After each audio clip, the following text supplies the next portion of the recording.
Sometimes I doubt your commitment to sparkle motion. Welcome to Supporting Cast, the podcast about the undersung heroes of the film industry. You may not recognize their names, but you will recognize their work. This is a mini-series on the work of Beth Grant. Beth. Big Beth. Big Beth. If you want a full breakdown of her life and career, listen to our Speed episode, but the long and the short of it is an incredible career spanning over 160 movies, 3 Best Picture winners, and nearly 40 years now, even though she started quite late in life at 38 getting her first big break, just like an iconic character actor. And I am Charlie Davenport. Welcome to Supporting Cast, episode 2. Did you just break a chair? The chair broke, but I'll make it work. Oh, did it? Should we just get a new chair? No, this is good. No, keep work with it. It just changed, and we're good. Okay. Hi, I'm Charlie. Absolute this chaos. is episode 2 of Supporting Cast, which was so beautifully summed up by Seamus before he broke a chair. If that's a good omen or not, but we'll see. Last episode we talked about speed. This episode we're talking about something a little bit different. A little bit spookier. Lincoln, want to introduce yourself again? Yeah, sorry, I'm Lincoln Vickery. Today we're going to talk about the big man himself. We're talking about Donnie Darko. Seamus, how you doing over there? You okay, bud? Hey, I'm Seamus Quinn. I don't want to... yeah, absolutely. I'm Seamus Quinn. I'm doing great. I'm feeling great. really good. Feeling really good, really honestly, normal. Yeah, the tension is lifted from me now. Yeah, I was absolutely. really it's focusing a sort of on that mistake intro. we needed to make. Yeah, thank It's a God. sort of thing of like often these kind of coincidences happen through life and they build up and... They're somehow leading towards some destined fate. That's exactly right. It's self-determined. You might call this chair the manipulated living. Or the manipulated dead. Guys, we are going to talk about Donnie Darko. I have unfortunately gone a little bit insane this week. I have an enormous amount of stuff here. I've got stuff here about like Beth Grant and her kind of role in it and interviews with her. But I've also got like, I went into some areas of the internet where some insane people were talking about Donnie Darko like it was real. And now I'm not sure that it wasn't. I can't wait. I'm going to feel like I am back in year 9 arguing about Donnie Darko again with my friends who got too deep into it. Like, Yeah. I think we're going to end up, it's going to be a real blast from the past. I think it's a great way to start. Charles, when you first watched Donnie Darko, where did you land? Should we perhaps first do a little intro about the movie itself? It came out in 2001. Yeah. Richard E. Kelly. It Yeah. was kind of a breakout role for both Jake Gyllenhaal and Maggie Gyllenhaal. It is a classic of like high schooler. I think it's safe to say edgelord cinema Absolutely. nerd stuff. Yeah. Yeah. Psychological sci-fi thriller. Horror. It's certainly got definitely, horror I elements. mean, we realize now that I think he was trying to make a sci-fi film. That comes Yeah, comes kind of, across but I think- in yeah. the director's cut, Yeah, which which we will talk about later. I think we all watched both the original and the director's I have cut. not seen the director's cut. I've You stayed- haven't seen the director's No, I've cut? stayed pure. That's insane. All the stuff that we just talked about is exclusively... No. That's no. That's all for real Donnie heads that can actually see what's happening. You're just not smart. You need the director's cut. Did you read the book that Richard Kelly wrote to go along with Yes. it? You read Oh my you read the God. philosophy of Yeah, time of course travel? I read the philosophy of time travel. What are you Okay. talking about? How many pages is the full It's philosophy not. of It's time like travel? a little novella. Like it's a little like it's. That's Which he wrote psychotic. after he filmed the first yeah, film. and he released it on a website. We'll get into it. Okay, sorry. We're talking about 2001 art house indie darling film that was a flop when it was released, Big flop. but then found a life in pretentious high schoolers who were interested in film. What's up? And Unfortunately. everyone has an opinion about Donnie Darko, particularly if you were a film nerd, which we clearly are because we have Yeah. a fucking podcast about films. But, you know, like, I think we're the target audience here. So really, anyone who hung out with who was a bit of a loser like myself would have an opinion on Donnie Darko. And my opinion on Donnie Darko was I made it my entire personality to hate on it. I wanted to be the kid that was like, this is... I think I used the word pretentious like 45,000 times when I described this film to people. 100%. But when I watched it, I wanted to hate it. What age were you when you watched it? Oh, year 9, I reckon, like 13, 14. Yeah. And I think I just decided that I was better than this film. I just immediately was like, sure. everyone likes it, and trying to be like contrarian for the sake of it. And rewatching it recently, I've gone, you know what? I was a bit hard on old Donnie Darko. I Does think Donald deserve that ire, you know? no, He's but just a little guy. I still don't think that it deserves the same amount of like the people that were at the time trying to say that it was the greatest masterpiece that has ever been made, and like that it's a classic, like you're just too dumb to understand it. Me. Whereas I think that it's actually quite a simple film in the end, and I think that the best thing about the theatrical cut, which is what I rewatched, and then I watched bits of the director's cut, because I think I watched the director's cut first, and I think that that's an issue because I think the ambiguity of the first film is actually its strength, but director's cut's a bit more like, here's some hardline rules about time travel.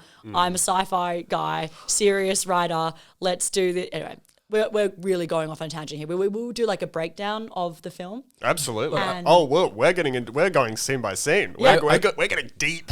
I would love to hear also, Lincoln, what age were you when you first watched it and what was your opinion? I feel like this is such a, for film douches. It's interesting because I think am I right in saying that you watched this film and were like, That's my entire personality. Yeah, absolutely. I would agree. I couldn't quite think of enough questions, but I almost came with a game of like, is this something that Seamus did in high school, or is this something that happens in the movie Donnie Darko? Yeah, that's fully true. My most intense high school crush that like Was Gretchen. no, like the real, well, actually. My most intense high school crush at one point quoted directly to me, "You're weird," and I was like, "Oh, I'm sorry." And then she said, "No, it's a compliment," and my brain broke. I have to say, and this is embarrassing. God, I hope she doesn't listen. Still not over it. She's the one that got away. She is. And Do I know who this person is? Yes. Okay, I'm not going to say that name. Yeah. We do not. We cannot say her That name. is so very funny. Oh, God. And so unsurprising to me. It's also crazy to me that I had not heard Had that the exact film story come out before. before she quoted it accidentally? Yes. Yeah. No. She quoted it intentionally. Oh, that makes right. it adds a whole layer. She good. played that part. We then did that scene, that exact scene for drama class twice. That's really upsetting. It's really upsetting to hear. I just need to. And she's the one that got away? Still the one that got away. I just need to finish painting this picture. I think the first time I watched Donnie Darko, I was wearing a fedora that I bought with my own money from doing a commercial for $180. Actually, that's a good game. What were you wearing when you first watched Donnie Darko? A fedora might win, though. I was definitely wearing skinny leg jeans, Converse, and like a stripy undertop with like a mod t-shirt. Yes. I had an emo haircut, was wearing a jumper that was very similar to this, and my, Fedora. and my school shorts, and probably pointy shoes. Odds on the fedora would have been accompanied by a camo green. Watching Donnie Darko with the fedora on is so funny. It probably would have been accompanied by a camo green collared shirt and a beige vest. And perhaps a dark black coffee. I don't know what bullshit I was into in terms of fluids at that age. Probably What a wild sentence. probably bright pink strawberry milk. So you're sitting down, your fedora's sitting next to you, you pick it up, you put it on. Oh, I settled down on the leather couch in my converted basement bedroom, and I put it on the TV. Yeah. And my life changes forever. Okay. And I wow. watched the director's cut first. You know, I'm really glad school was cancelled today, because if it wasn't, I would never have got to have this conversation. I'm really glad school was cancelled, because if it wasn't, I would never have got to watch this movie. I also love that you and I had the opposite reactions, yet still it made it our personality. Because mine was just to resent all the Donnie Darko stands. And here we are. Mine we are was friends that against I all odds. am Donald Darko. We're a real Romeo and Juliet. I am of fucking become Donald podcasting. Darko. I am become Donald Darko, saver of worlds. My reaction to this movie was I watched it and was like, I don't get it. And then I walked away and didn't think about it for about 10 years. I think that was the right reaction. I got it. I really, I vividly remember, all of the, people talking about it. It was a big thing. We, it was, one of those movies that movie wankers have watched. I don't get why people say it's so complicated. It's very clear. Well, we're getting to that. And then I watched it and it was like, I don't get it. and was like, I'm just going to say that I like it and then move on with my life and never really had an opinion about it. Now coming back to it, whatever 10 years later or whatever, probably longer, 10, 12 years later, and being like, oh, I actually think, no, 15 years later it would be. I think the movie is quite simple. I think there's a lot of stuff that you can kind of deal with, but like ultimately it's a very simple story and like a very simple kind of thematically about sacrifice and also about all of that kind of like 80s nostalgia and teenagerdom and all of that stuff. It's just a coming of age story where at the end you have to sacrifice yourself for the continuation of a timeline. And 15 just years, high school stuff. Just high school Just stuff. high school stuff. And 15 years later, I have come back around to it and fully 180. I think it's gibberish. I think it's good. I think it's gibberish. So you actually passed the fedora on to Lincoln. Yeah. Lincoln went. As in, Like a king being crowned, the fedora falls upon my head. be very I careful. pull out a pipe. I owned a pipe. And I've got a dagger sheathed by my side that I've been learning to wield. All real things. All real things I did. I did historical reenactment at this time. So if you're wondering what I'm doing on my weekends, it's either watching Donnie Darko or going to a park and dressing up like a Viking with other 30-year-old men. I remember the first time I met you, and some weird flex. I knew that this is what this episode would be, is just rizzing on you for like 40 full minutes. And I was looking forward to it. You are a fool. But the first time I met you, I remember I had this weird flex that I always did, probably still do, where I'm like, I don't know if anyone's as nerdy as I am. Like, I run anime conventions. Like, I'm still I haven't grown out of this horrifying habit. It's been a decade. But I remember saying it to you and you were like, I bet I can beat you in nerdiness. And I went, bring it on. God and then damn you it. were like, What I is do this? historical reenactment. And I went, you know what? Yeah, I actually was humbled that day. Yeah, and then you shared your goon sack with me. Because I Wow. had dropped my whiskey in the laundry. Oy, oy, oy, oy, oy. What a time. Drama school's as wild as you hear about, guys. Let's talk about some. Let's get into the movie slightly. I've got a couple of things here which I think if we can refocus on Beth for a second. Yes.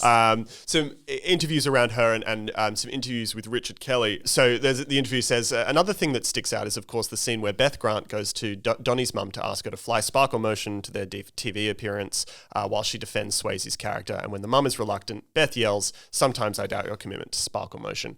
How did you keep it together while watching her do that bit?" And Richard Kelly says, "I didn't. I ruined at least one take laughing. I had to recuse myself from the monitor area. The director had to recuse himself. I literally moved away with my headphones and let Beth Grant deliver with such passion because it was so funny. Because Beth, she understood that character so well and she didn't play it any other way than with complete belief and sincerity that this woman will do anything to defend the honor of her motivational speaker and her guru."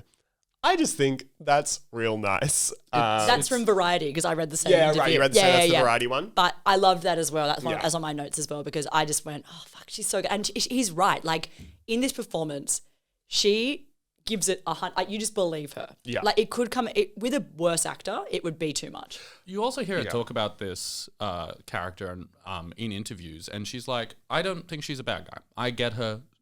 She says something which is like, she just needed direction in her life so badly, and she found it, and it just happened to be from the wrong place. Yeah.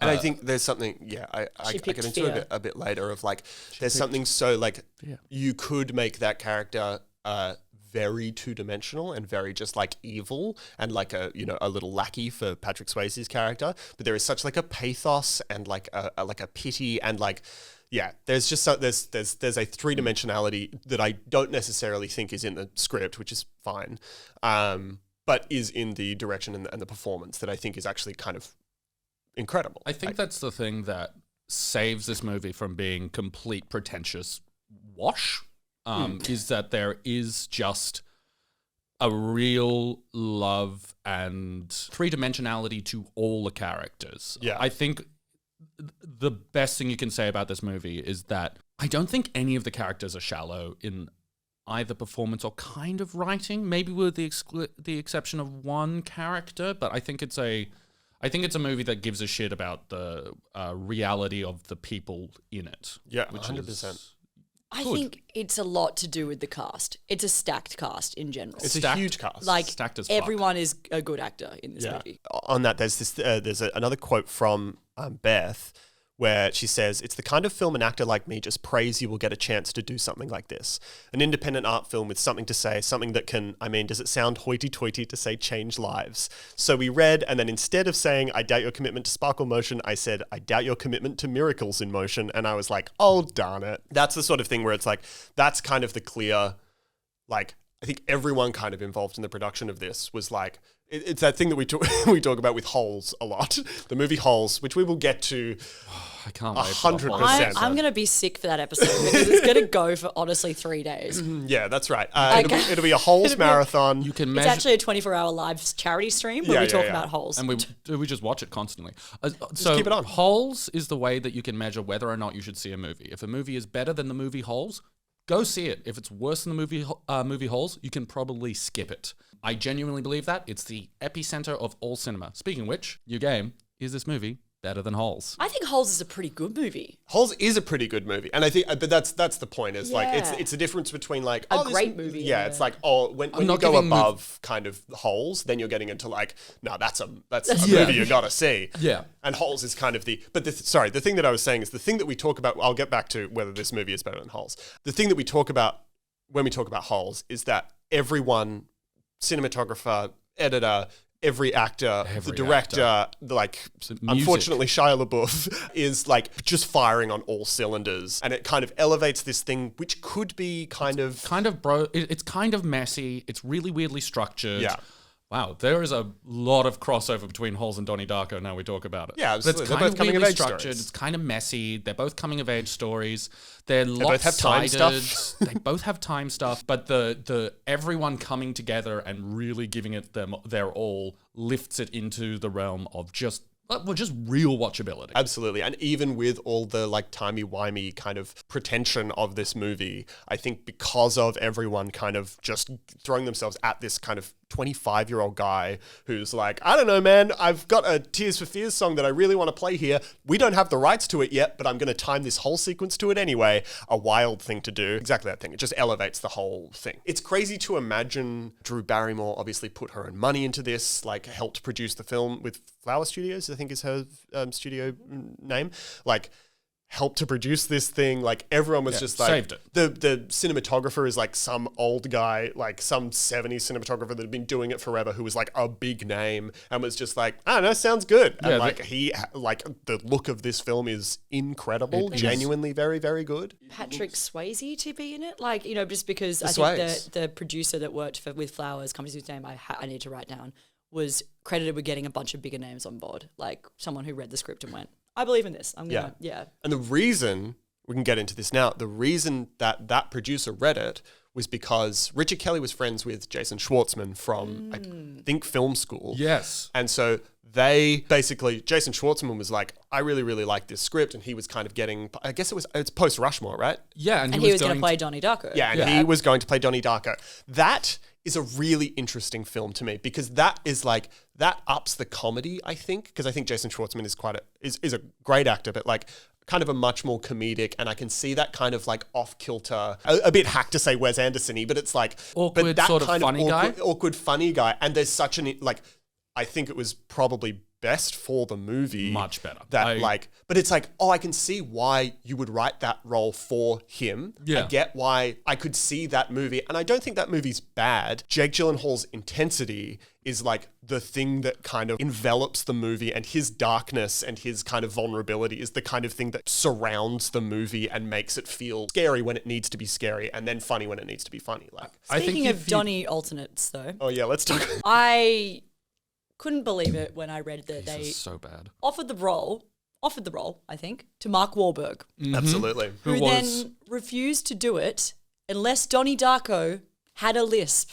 That's right. And then Richard E. Kelly refused to let him perform the role with a lisp. And so he went, "No, I'm not doing it." Do you want to know how old he was at the time? How old was he? 29. He's 4 years older than the director. Yeah. This absolutely sent me on a deep dive of roles that Mark Wahlberg has turned down. Yes, and so I would like to absolutely. read you. Can you read the movie and we'll guess the reason? Is that fun? Yeah. Do you have the reasons? Yeah, okay. J.J. Abrams' Star Trek. He didn't want to fly in space. Nerd shit. He didn't understand the space talk. Kind of both right. This other one is going to be obvious, I think. Brokeback Mountain, another Jake Gyllenhaal win. He didn't like Ang Lee's Hulk. It's too shallow in dissection of masculinity. Apparently, and like this is allegedly, he didn't want to do the sex scenes. Yeah. So there you go. What? Which is allegedly, I found this Shocker. I found this on a website that had references and things like that. But this one, they were like, take this one with a grain of salt. It was also meant to be in Ocean's 11 and meant to be in Face Off. There is one other alternate casting that I read about. I don't know if you guys ran into this. And this one I think is interesting. He turned it down because he was just like, I'm too old for this. Yeah. Vince Vaughn. Yeah. At the tender age of 31. I think, weirdly... I think Vince Vaughn when he's like when he's- 19. Yeah. It's a really cool thing when someone can look at, and apparently he liked the script and was like interested in doing it, but was just like, it won't work. I'm with too me. old. I'm too old. Like, which I think is Yeah, like, he was right. He He's was right about that. Yeah. Mark Wahlberg though, he was like, I know I'm too old, but also I But need also, a lisp. I gotta do the lisp. Do you think he watches Donnie Darko and goes, if I'd been there, Yeah, he does the Will Smith thing. Will Smith Been watching The different. Matrix and being like, nah, could have been me. He's like, if I'd been there, I would have stopped that I plane would've crash. stopped. Yeah, I would have stopped the plane crash. I would have stopped playing Crash. So Anyway. Beth Grant was in acting class with Patrick Swayze. Did you know that? They were in acting class together. He helped me accept myself as a character actress. We were doing Virginia Woolf, and I started to cry, and he said, "Don't you know you're beautiful?" And then years later, we were in Tu Wong Fu together, and we weren't quite on the same page during one scene, and he said, "This is like when we were doing Virginia Woolf," and I got it. And in Donnie Darko, he played my hero. I miss him.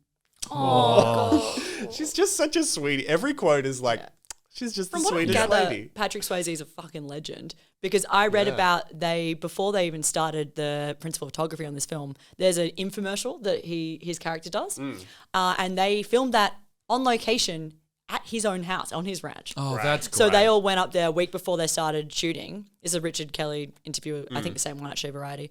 They talked about they did that with just like two extras in him and they improvised and his wife bought out his old 80s wardrobe. Incredible. And so he's wearing his own clothes. They filmed at his house. He had everyone over there. They filmed this like joke. You'll see it in the film. It's a bit where it's an inspirational, He does motivational that thing where chat. it's like fear, Yeah. love, which is really good. It's genuinely hilarious. It's one of my favorite parts of the movie. Yeah. Like, unironically, I think it is maybe my second favorite scene in the movie. Okay. Just that weird little interstitial. But they were saying that they Attitudaletics, is it called? I've got it written down we'll later. get to I'll it. get We'll to get it. but But yeah. he was saying before they started, they had like a party at Drew Barrymore's house just before they started filming, and he'd already edited that together, so he bought it to show people. He edited it? Oh, Richard Kelly edited No, not Patrick Swayze. I was about to say. Swayze did it himself. The Swayze. No, the I'm Swayze cut assuming it. the editor edited it together and Richard E. Kelly was there. But they'd already done the edit, so they kind of took it to the party, showed everyone there, and apparently it just got everyone really excited. And it was like really fun. You know, you could like look at this thing and it kind of brought everyone together. It seemed like a good time on that set.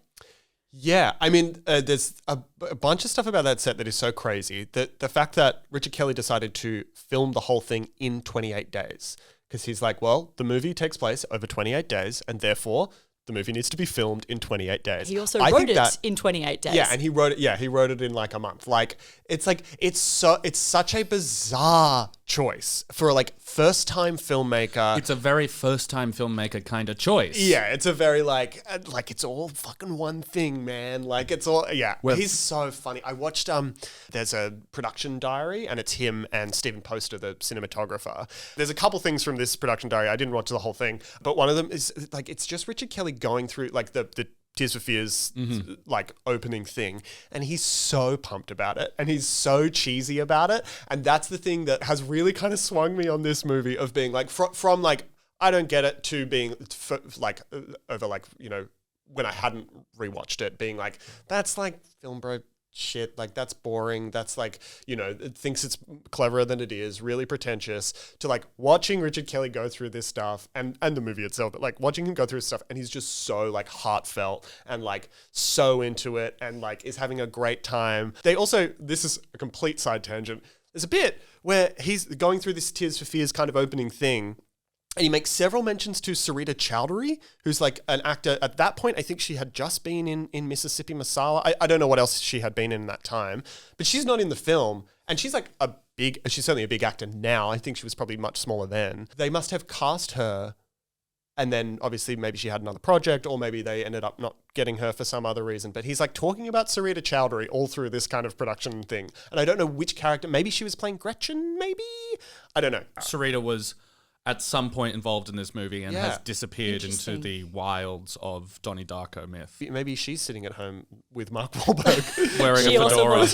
She's like, what about if she had a lisp? But Sarita Chowdhury, same sort of thing. I think she was she would have been, I don't want to say exactly Older. how old, but like older than Jenna Malone and Jake. There's a bit in this production diary. Sorry, I just need to get through it now because I've got it. Where Drew Barrymore goes up to Richard Kelly and is like, Richard, I've got a storage of weird dances. If you ever need me to break one out. And I'm like, that's why she's a star. You know, that's crazy, Drew. I love her so much. Drew seems so incredible. She seems so great. All of this performance is off the chain good and It's so good. crazy. Absolutely one of the most bonkers written characters In cinema history. in modern cinema. Some and great also the- teaching techniques. Some there. great Some really responsible teaching. techniques. Perhaps with that we should get to the film. Yes. Oh, I've got so much. Well, we haven't even started talking. No. We can get to the film. We'll go we through. can chuck more of this in as we get to it. Absolutely. I imagine it's going to come up naturally anyway. Yeah, But okay, the that's fact that fair Drew enough. saved this movie. You don't want me to go through the tangent universes and the manipulated living. We're and going to all have that? to. I think we'll save a "What Okay. the fuck is this movie about" Great. section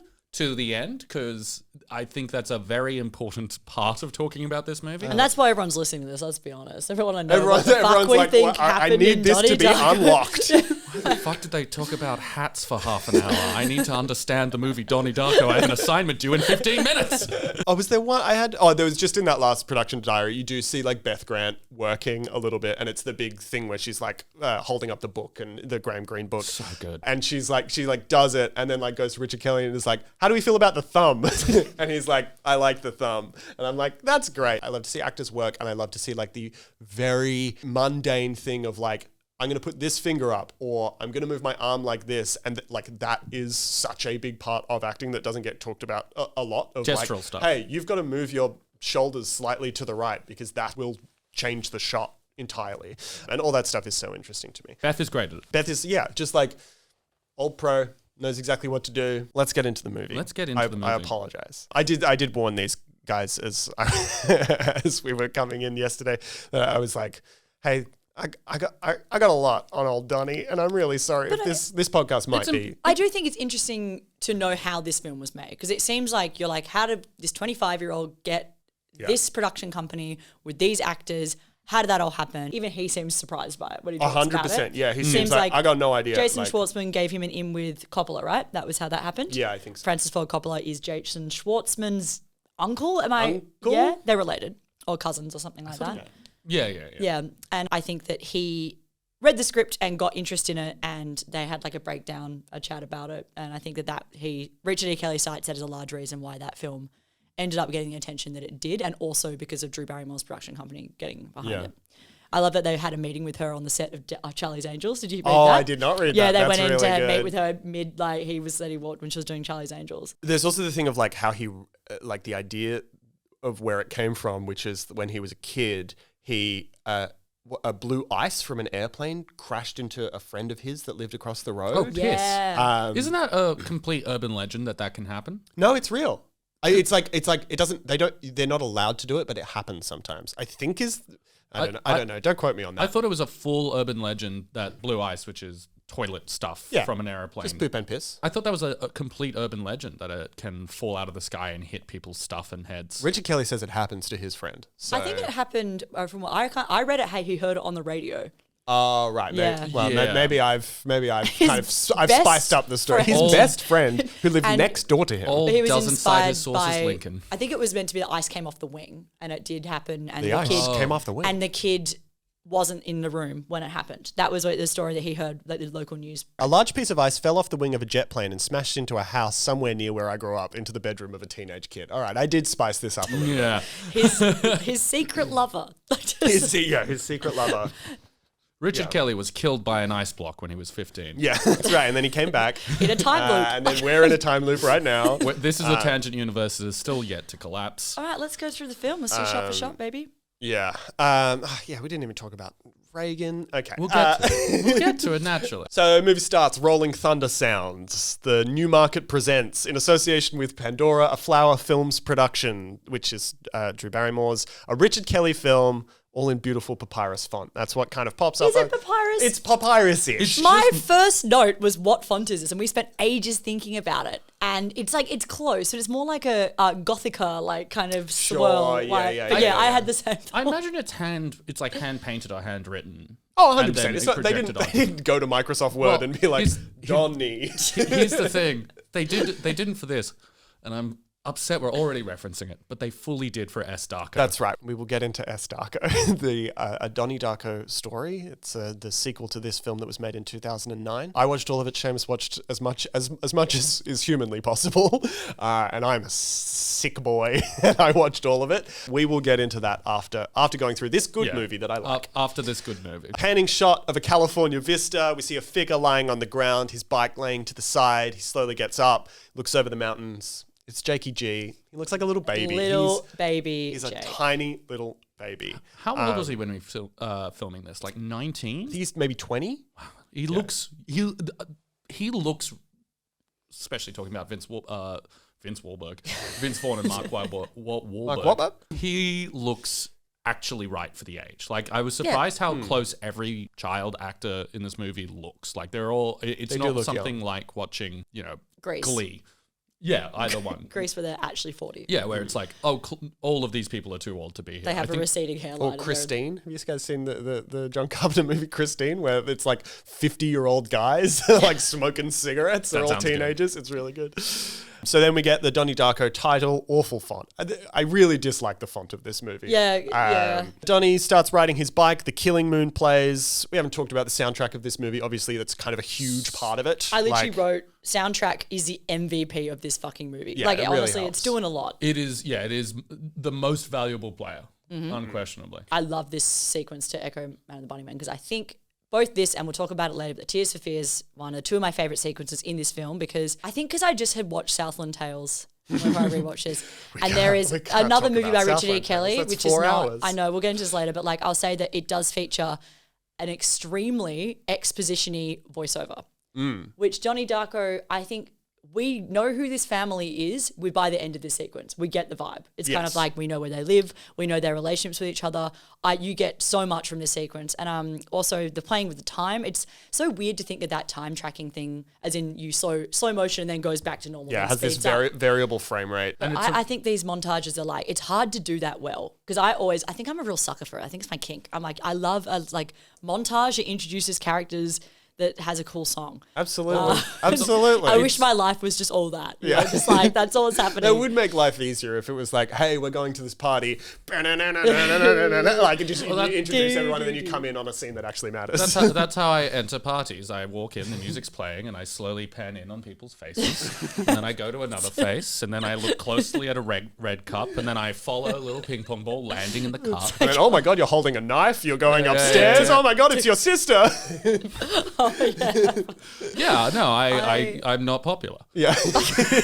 I really love these montages, and I have a lot of time for them because it just tells you so much without we do have a family scene directly after, which also gives more kind of, but they throw us right in the middle of that. Yeah. I love the dinner scene. Yeah, Donnie rides into his house. There's that amazing moment where Maggie Gyllenhaal tries to get her father's attention while he's blowing leaves outside, and he turns the leaf blower towards her, and she like freaks out. That's real. That's just good gear. I gotta say, that's just good dad gear. That actor, Holmes Osborne, is my favorite part of this. My favorite actor in this movie. I think everyone's doing good work. I think he is so good in this movie. I think he's great in it. He's so disinterested and deliberately removed for a lot of it. And he's a classic 80s dad, 80s conservative suburban dad. Yep. Is really in that zone of funny and caring. Yeah. That leaf blower moment, I was like, oh yeah, this is the guy. This is my guy for this movie. It's so charming the way he does it. We're done here. Yeah, let's all go home. We also see that Mum Darko, Rose Darko, Also- Mary McDonnell is reading Stephen King's It. I don't want to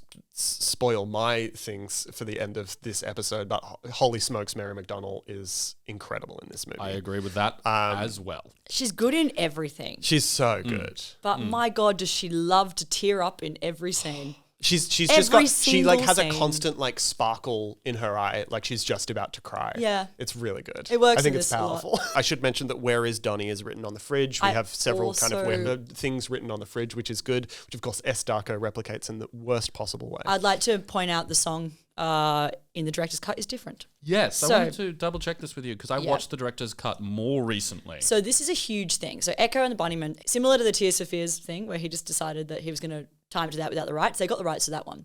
They couldn't get the rights to In Excess's. Is it Never Tear Us Apart? Yeah. Yeah, it was Never Tear Us that's right. Apart. Love will tear us apart.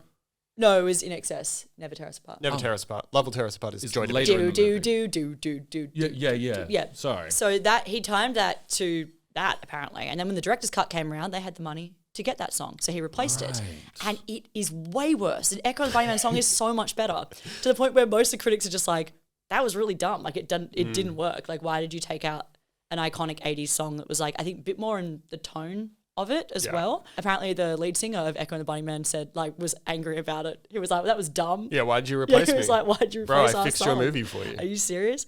So that's another reason why the director's cut is inferior. It's just because of that little change. It's interesting that director's cut being inferior is always like an interesting thing of like, oh, you've put your hands in this too much. The director's cut is interesting because I think it is objectively much worse paced. I think that's the thing that really screws it up. It slows the movie down in a really bad way. it's I kind think of it adds, Let's be real. It 15 takes minutes? a village to make a fucking movie, right? That's right. When Hey, you have an it's part of the auteur, premise of the podcast. when you have an auteur who's 25 years old, who's never done a film before, and you give them ultimate creative freedom, like no one is gonna, unless you're Orson Welles, like no one's gonna have. There is one exception. It's not- fucking Orson. Like, I think a lot of those, I'm not saying Richard E. Kelly's had some amazing ideas for this film. Like, cool movie. what a great script. Like, what a great idea. What a great, I feel like, but to have certain creative restraints on you is often a good thing. Yeah, it's the classic Star Wars thing. It's like as soon as George Lucas didn't have a really good editor and some really tight producers holding his leash, his movies sort of spiraled. Got better. Oh, Yes. that was so easy. That was Move. the lowest. Let's move on. The lowest apple in the tree. Let's- Just before we move on to that, I also love Phantom him. I also love him riding through, before we get to the montage, through Middlesex, the town. Yeah. I think that the town is its own character. I love saying that, like that's a so wanker. true. That's so true. But I do think like the townspeople, like Beth Grant, has something to do with that. You have like, we get it. We're rich. We're like upper middle class here. Upper middle class suburbia. 80s. Their house is so big. It's huge. Like Yeah. Chandelier. they're so rich. Like I think that's a weird thing in this movie of like, oh, they're upper middle class, but you're looking at them and like, I don't know if I'm looking at them through modern eyes, but I'm like, God, that place is massive. And it's even in that tracking shot. It's like he spends like maybe a minute going all the way around the front yard, and you're like, you get the full house, and it looks like the White House in a movie that can't get the White House. All right, it's not quite that big. It's gigantic. It's interesting, I guess. We can't get the We can't get the White House. Well, you We've know what got you this do. big house. We always use Donnie Darko's house. I guess seeing a character who's like an outcast be from extreme wealth in these, like it usually stereotypically in teen movies, it's kind of like the rich popular kid has the mansion, like blah blah Yeah, blah. yeah, But I think everyone in this movie is rich, so Yeah. Yeah, they were playing golf. They Yeah. play golf all the time. Everyone's rich, but everyone's tortured. Except for Seth Rogen and Alex Greenwald. We'll get to them. Sorry, we're on scene 2. This is the dinner table pizza scene. How do you suck a fuck? So in this scene, we get the first kind of moments of like the Dukakis, George H.W. Bush kind of thing. This kind of like conservatism versus liberalism, which I don't think it really ever kind of flourishes into like a theme of the movie, but is just like the underlying kind of context that the movie is kind of talking through. I don't think it's the theme of the movie, but it is very important to this movie's like framing of yuppie angst, like the conflict between, as we see go on, Maggie Gyllenhaal and her Holmes over politics, and this idea of him being like, you're naive for being. It's a classic thing that right-wing people say that is annoying. Is like anyone who isn't left-wing before they're 20 is a psychopath, and everyone who is still left-wing after they're 30 is single. It's like this idea of like you have to become conservative to have a family, which is I think tied very deeply into yuppie ideals. And this movie is all about yuppie angst and like trying to break out from being trying to break out from being privileged. Yeah. How are you sad when you're privileged? A large part of the reason why he set it in 1988 and not in modern day, because apparently there was a time where he actually tried to modernize it, and then like modernize it to 1998 whenever he was writing it, like. But he was just like, I think that the end of the 80s coming of age sort of screen, we have like Reagan. Well, in this, it's Dukakis versus George Bush. George Bush, right? But it's like the end of the Reagan era. End of the Reagan era. And I think like a large reason why people were interested in this film is that Donnie Darko presented like the voice of the displaced youth. You know, that was sort of the vibe. Yeah. Especially coming into the 90s as well. Like I can kind of see it of like Donnie Darko, if it was made in the 80s, which it wasn't, would be like a, you know. There's a lot of dorm room walls with a Nirvana poster next to a Donnie Darko poster out there. There's a disenfranchised tone to it. Disenfranchised Donnie rich white continues guys. and Donnie continues that the whole way through the film. You know, every time he calls out. It's so frustrating. So we also reveal that Donnie has stopped taking his medications, which doesn't come back because he continues to take his medications throughout the rest of the film. I will say this is an example of the dichotomy of this movie where you've got this incredible intro of all these characters where you don't need to say a word and you immediately get them. And then Richard Kelly comes in and over-explains in the next scene. Yeah, a little Absolutely. bit. I think this is a real... Which I think Richard Kelly does in his scripts in general. And it happens later with Gretchen and exposition dump, but I'm like, you don't have to. Yeah, this film has some sweaty dialogue that doesn't need it. But there is the great suckerfuck interaction, which I think all of that sequence is unfunny until Holmes laughs. Yeah, that is really good when he's like, that's actually a pretty good joke. Yeah, because... Did you just call me a fuck ass? Sorry, I love it. The daughter pipes up. S. Darko herself, Sarah Darko, goes... Samantha Darko. Samantha Darko goes... The lead of Sparkle Motion. The lead of Sparkle Motion goes, "What's a fuck ass?" And then the dad just cracks up, and it saves the scene for me. I think my favorite part of the scene is Mary McDonald's wine glass being like a generous pour of like, you know, Ribena.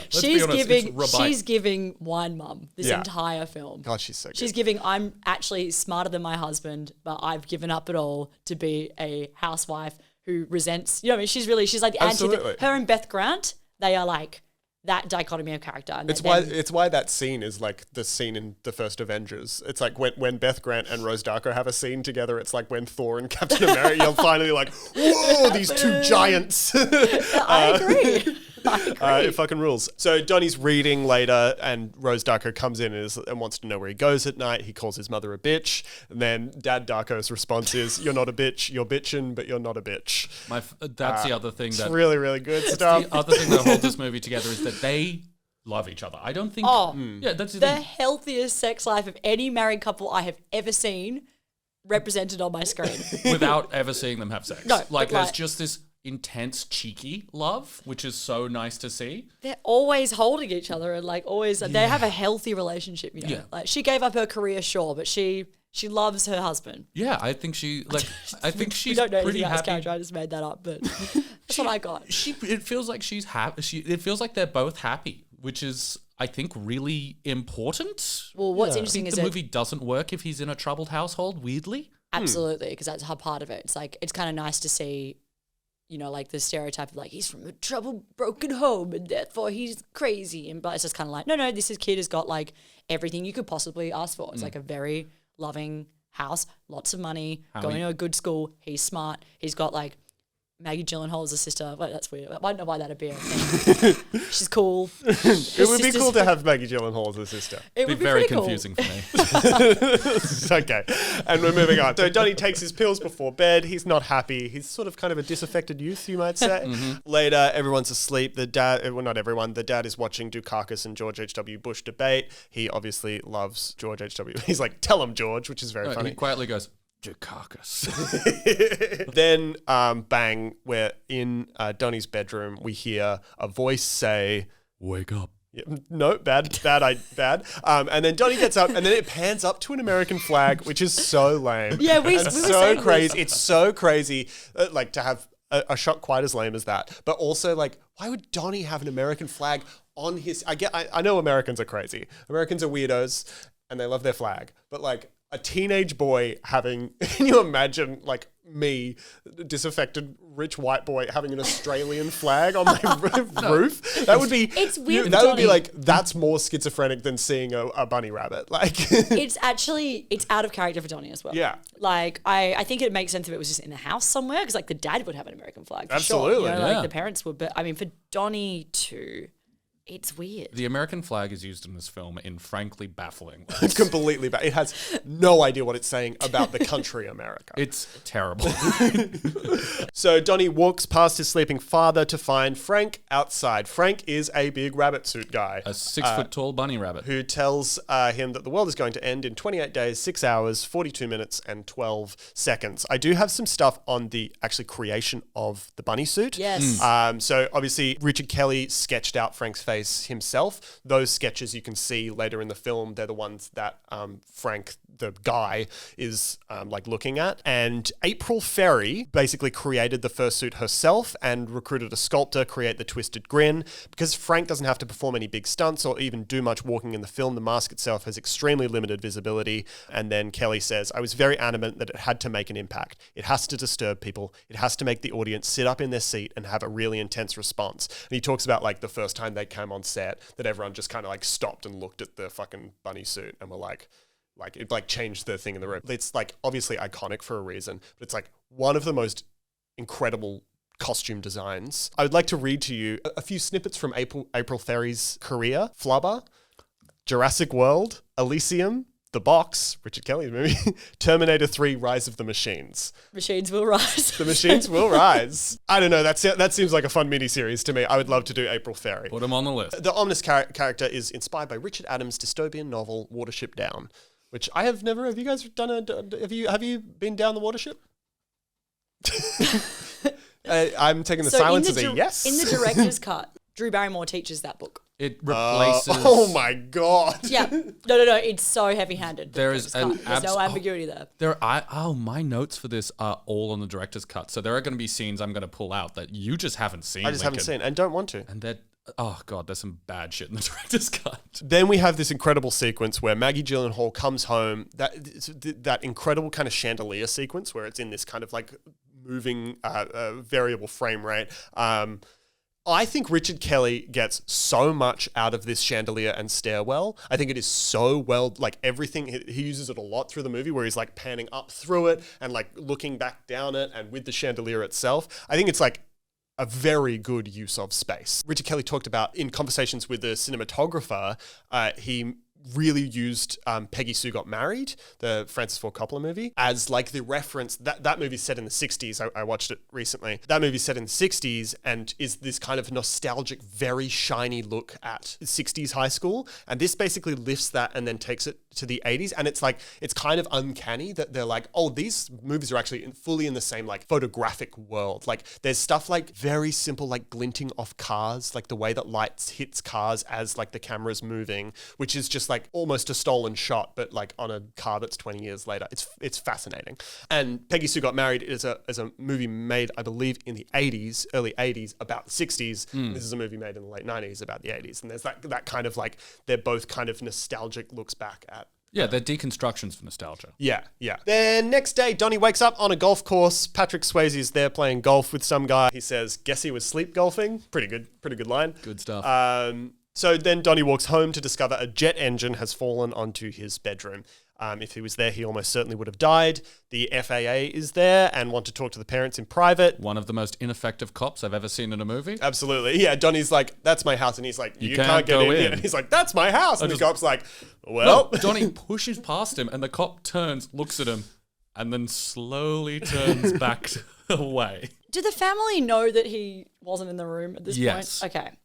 Yeah, I think that because they haven't found the body, right? Yeah. Yeah. Because that's And I why think they're you all see- so chill about it. Yeah. They're all so chill about the scenario. They're like, oh, there he is. Yeah, I think it like is. Donnie. I think it is. They know he sleepwalks, so Yeah, I think it's clear from their reaction, and I think there is a line, and there's dialogue to support. I just can't exactly remember what it is. I also think Maggie Gyllenhaal gives an absolutely brilliant line delivery on this, whilst Jake is looking up at the crushed house, and she kind of laughs her way through. They still don't know where it came from about the jet engine. Yeah, talking about like the FAA is like they have no idea where this jet engine And she came from. like kind of laughs as if it's a joke. And then, if you watch closely, she spikes the camera.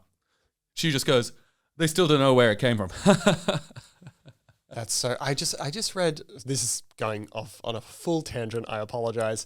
There's a guy there's a big Twitter thread where a guy was going through Stanley Kubrick's The Shining and pointing out every time that Jack Nicholson spikes the camera, and it's like this. Like he's like, I think it has to be purposeful. Yeah. Because it's like in It's every also there's Kubrick. just this like So- yeah. It's like I don't think he'd let it slide. He wouldn't be like, Jackie boy, you're fine. No, Jack was allowed to take 2 takes or 3 yeah, takes. yeah. It was Shelley that wasn't allowed to spike the camera. Yeah, it's just this thing of like, it's this purposeful thing of like inviting the audience into what's happening. And it's like this very, very subtle. Anyway, that's just talking about. I mean, there's so many. This film, I feel like particularly Jake Gyllenhaal with his Kubrick stare, where there's like a lot of Kubrick in this film, a lot of Shining, a lot of Kubrick, a lot of including Spielberg. big people wearing wearing animal suits. It's also a Shining vibe. That's true. Yeah. That's a good point. A little Where's less the fellatio in this version, but Yeah, where's the Frank sex scene? So then we cut to the Darkos are now staying in a hotel. They are kind of wondering what happened to the engine. And then we come back to school. Can we talk about Samantha getting bullied by Maggie Gyllenhaal's character in that scene?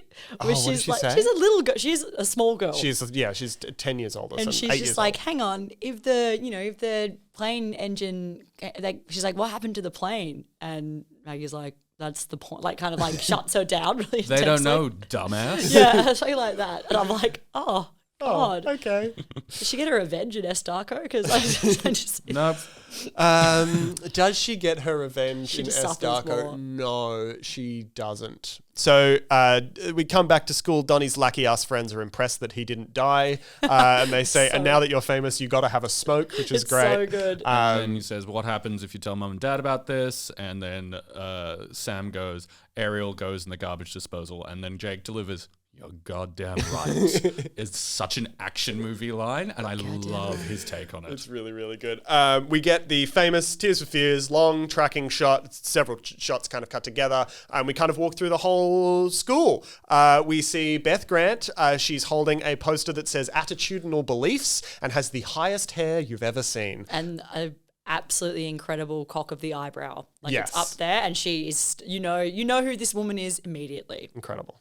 This is my favorite sequence. Me too. By a country mile. I love, this is the thing that when recently we were talking about Donnie Darko before we even started this podcast, I was like, the thing that works about Donnie Darko is all the high school stuff. And All the this high is the school stuff sequence is I good. think about. Yeah. Also, Well, all the high school stuff is well shot. I have such doubts about some of the scenes in the high school stuff where you're like, that is so clunkily written, so like ugly, but also maybe it's purposeful. And I think that's kind of maybe what's good I about think it. we'll is have that, a like, lot to talk about in future scenes, particularly between the two leads Yes. in terms of clunky dialogue. But just one tiny note.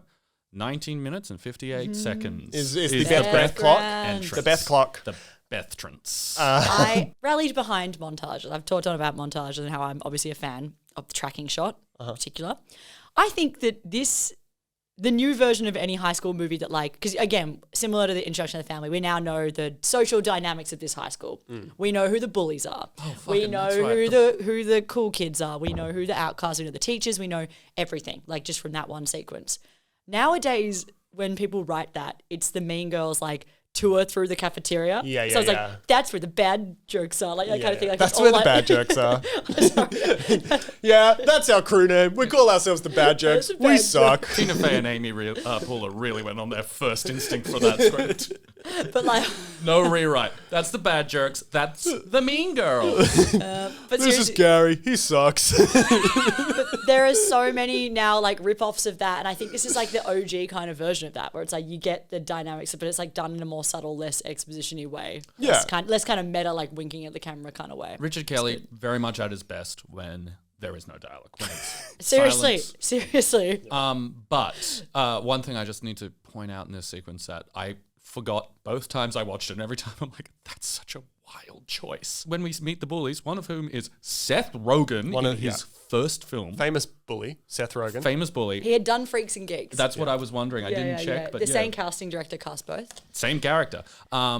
But Is he a bully in Freaks and Geeks? yes, He's one of their friends. He's like a dickhead of their friends. there's the freaks and there's the geeks, and he's one of the freaks. But they're doing coke in the middle of this. Yeah, they are doing coke at their They're locker. doing a key of coke at their locker. Beth Grant is not 4 meters away, and they're just doing like smoking weed under the bleachers or whatever. That would make makes sense to sense. me. Doing blow at your locker is like. I didn't go to. Well, this is like this is a private school. This is the kind of school. Yeah, they're doing I coke. went They're to. rich. No one did coke on the. Well, I guess no one invited me to do coke at my school. It's You the weren't 80s. cool enough for the coke guys. No, it's a These totally are the wild coke thing to do. guys. It's bizarre. It doesn't make any sense. We love it. Yeah, we meet pretty much all the main characters. We get that alternating, there's sometimes undercranked, sometimes overcranked sort of thing, which is really fun. And then we cut to Drew Barrymore. She's teaching Donnie in English class about Graham Greene's The Destructors. She's kind of going through and is like, why would these kids in the Graham Greene novel have gone into their house and burn it down? And Donnie says, destruction is a form of creation. Then Gretchen, the new girl in class, arrives. Drew tells her, Can we please just point out how mean Drew is to that girl that tries to answer the question? Yeah, Awful. Is that Dee? She's like, what did she say? They wanted to rob him, and she's like, if you'd bothered to read, yeah, like, if you bothered to 13 read it, Joni, You would have seen 13 pages. It's like beyond your capability. Like, so like- just being like, you are stupid. You're a stupid child. There's burn- also, Jake Gyllenhaal having his Joker moment. It's like some people just want to watch the world burn. I know, it's That's like the the same. vibe. This whole movie is Jake Gyllenhaal's Joker moment. And this is like my big thing with the movie is that he says destruction is a form of creation, and Drew looks at him like he's the smartest person in the world. And I think we're supposed to, as an audience, be like, bro, he's so right about that. And I think that sucks. That happens multiple times in this film. Yes. Where Donnie says something we're supposed to be like, are we Yeah, meant let's to be go fuck impressed? the man. And he's like being like, I think all religions should be burnt. And you're like, what, Donnie? No. Just on Drew, she is seen in the earlier montage with the science teacher as well. And I put the Hot science teacher. We Who's will her partner, yeah? get to him. Yeah, well, I just wanted to read out my direct notes from that. Drew and the science teacher have more chemistry in a single shot than Toby and Drew had the entire 3 Spider-Mans. Oh, wait, that was Kirsten Dunst. And then under that, still true. Still true. Gretchen, the new girl in class, arrives. Drew, of course, tells her to sit next to the boy you think is the cutest. Just a super normal kind of teaching technique. So Gretchen kind of eyes Donnie. Drew Barrymore immediately goes, Joni, get the fuck up. Joni, get up from your seat. She's She like, hates this Joni. relationship is happening. It's like the beginning of Simon Says, like the Godzilla theme, and then Drew just goes, get the fuck up. Yeah. To be fair, I have said, to be fair, Jake Gyllenhaal is very clearly the most snackable dude in the class. So, like, it's not Gretchen's fault. I kind of like the Coke guy. You're like an Alex Greenwald head. You know, he's a musician now. Yeah. Well, shocking. I'm into Shocking. that guy. I just, Who could have imagined? no. Yeah, I've said that there's such a swing in this movie from seeming like a parody of these stereotypes, like Drew Barrymore as the cool teacher almost seems to go too far into self-parody. Then the movie offers no parodical judgment about that things. Like, it's obviously Gretchen's dialogue and Drew Barrymore's dialogue and Donnie's dialogue is so hard and very, like, so rough to listen to that it's kind of hard to tell if it's purposeful or not. Her whole teaching style is so bananas. Like, it does not every One of her lessons is writing the word cellar door on the blackboard and then I assume leaving. Yeah, so that was her exit. So no wonder she gets fired. Like, I know we're supposed to be like... should be fired. She should have been fired clearly months ago because she's also, unfortunately, so horny for Donnie. Like, that is the thing that makes this even more baffling is that she's testing Gretchen to see, like, do you know who the hot boy is? Fully agrees with Gretchen, and then it's like vicariously living out this relationship with Donnie Darko. And her partner is also kind of into Donnie. Yeah. I reckon. You know, that's actually we'll get a bit into of a hot charge. science teacher. We It's will absolutely dive bananas. into hot science teacher. From ER. Is he from ER? Yeah. That's good. So now we're after school. Donnie Darko and Dad Darko are driving in the car and almost run over Roberta Sparrow or Grandma Death. Donnie gets out of the car. Grandma Death whispers something in his ear, but we don't hear what it is. Then we finally see Donnie's therapist. We're in therapy now. It's the lady from The Graduate. Donnie says, I made a new friend. She says, real or imaginary. Very famous. He says imaginary because if that wasn't clear, he thinks that Frank is imaginary, which of course Frank is not. Next day, they're back in class watching Patrick Swayze's educational video where he talks about fear and love. There's like one shot of Beth Grant looking at this TV and she looks like she's looking at a newborn baby. Mm-hmm. It is an incredible piece of just like listening, acting. It's such good work. He's so good. Bang, we're in a dream sequence where Donnie's school is in the ocean and he wakes up and prompted by Frank, Donnie takes an axe to the school's piping, metal and water. That will come up later. Mm-hmm. Everyone is next day reacting to the school being... Say they made me do it. Yeah, and then of course he's written they made me do it around the thing, which is pretty dark actually. It's kind of actually a bit spooky, don't you guys think? Donnie Dark? It's pretty Donnie Dark, actually. It's pretty Donnie Dark. I also love the janitor. I think janitor, who's explaining that how the entire school has been... And he's like, oh, is this ever going to stop? And he's like, eventually, man. You don't even know the half of it. Like, he does... I just wrote that guy earns his paycheck. Like, he just delivers so hard in the 2 scenes that he's in and then disappears from the movie. Incredible performance. Yeah. Just needs I say that about everything. So everyone's reacting to the school being flooded the next day. We get the great line, what a feces, baby mice, which just is like a fun little line. And also Donnie's buried an axe into the mongrel, which is a great thing of like, fully doesn't make sense in like the world of the movie. Like he doesn't have super strength. Yes, he does. Oh, he does have super strength because he can do anything now. No, okay. It's because... there are some interstitials that you have not seen because they're part of the director's cut, which are flash ups on the screen over the most shitty Windows Movie Maker water effect that you've ever seen that have lines from the philosophy of time travel in it. And I think it is at this point, the receiver will develop many strange powers, including super strength, telekinesis, and the ability to control fire and water. Yeah. So he drives the axe into the head of the mongrel using his new super strength. Cool. Which makes this next scene even dumber, where Gretchen says, what kind of a name is Donnie Darko? Sounds like a superhero. Because he's getting powers. I think that's cool, actually. So then we see, as you say, Seth Rogen and Alex Greenwald are bullying Gretchen. Donnie saves her and they start chatting. We get Gretchen's family history, which is incredibly hectic. Her trauma dumps real hard. She like immediately like gives it all away, is like never holding back. Did you miss Seth Rogen's best line, which is "I like your boobs"? It happens just before that. I am so sorry. How dare you? I think it's one of 2 lines that he utters. Yeah, he might have 2 lines, and I would be willing to bet. There's a car coming, and I like your boobs. I think I'd be willing to bet money that he improvised that line. Oh, like there's no way that Seth Rogen did not improvise. I like your boobs, like in that voice. The other bully is quite intimidating and unpleasant, and you feel worried for Gretchen in this moment. And I think if that had hung in He's the like got multiple knives. Yeah. That guy's just wandering around with a bunch of knives and then doing coke coke in his locker. He's doing coke in his locker at 9 a.m. Wild. Didn't change him. That's all I'll say. But I think Seth Rogen comes out at the end of that scene and just goes, I like your boobs. And it cuts through the tension of that moment and it allows Donnie to come in and then it be cute. Because I think if that had gone on 1 minute longer, that becomes it takes over the entire scene. I really like Jenna Malone as an actor. I don't think she's like incredible in this per se. There's a reason she's always cast in a particular role when she was younger. And now actually in the Hunger Games, she plays a similar vibe where it's like she plays that kind of like troubled, a little bit of an outsider love interest very, very well. And I don't know if you guys have had the pleasure of watching a movie called Life is a House, starring Hayden Christensen, Kevin Kline, and Jenna Malone. Life is a House or Life as a House? Life as a House. Life as a House. And so it's about the house's experience? So from memory, it's about Hayden Christensen plays a drug-addicted teen who is like rebellious and off the rails. A sort of Alex Greenwald and he gets sort of sent, situation. He gets sent to his dad to live with his dad, who is building and helps him build a house over the summer. Okay. And his dad's estranged, and he gets sent there because his mum can't handle him anymore.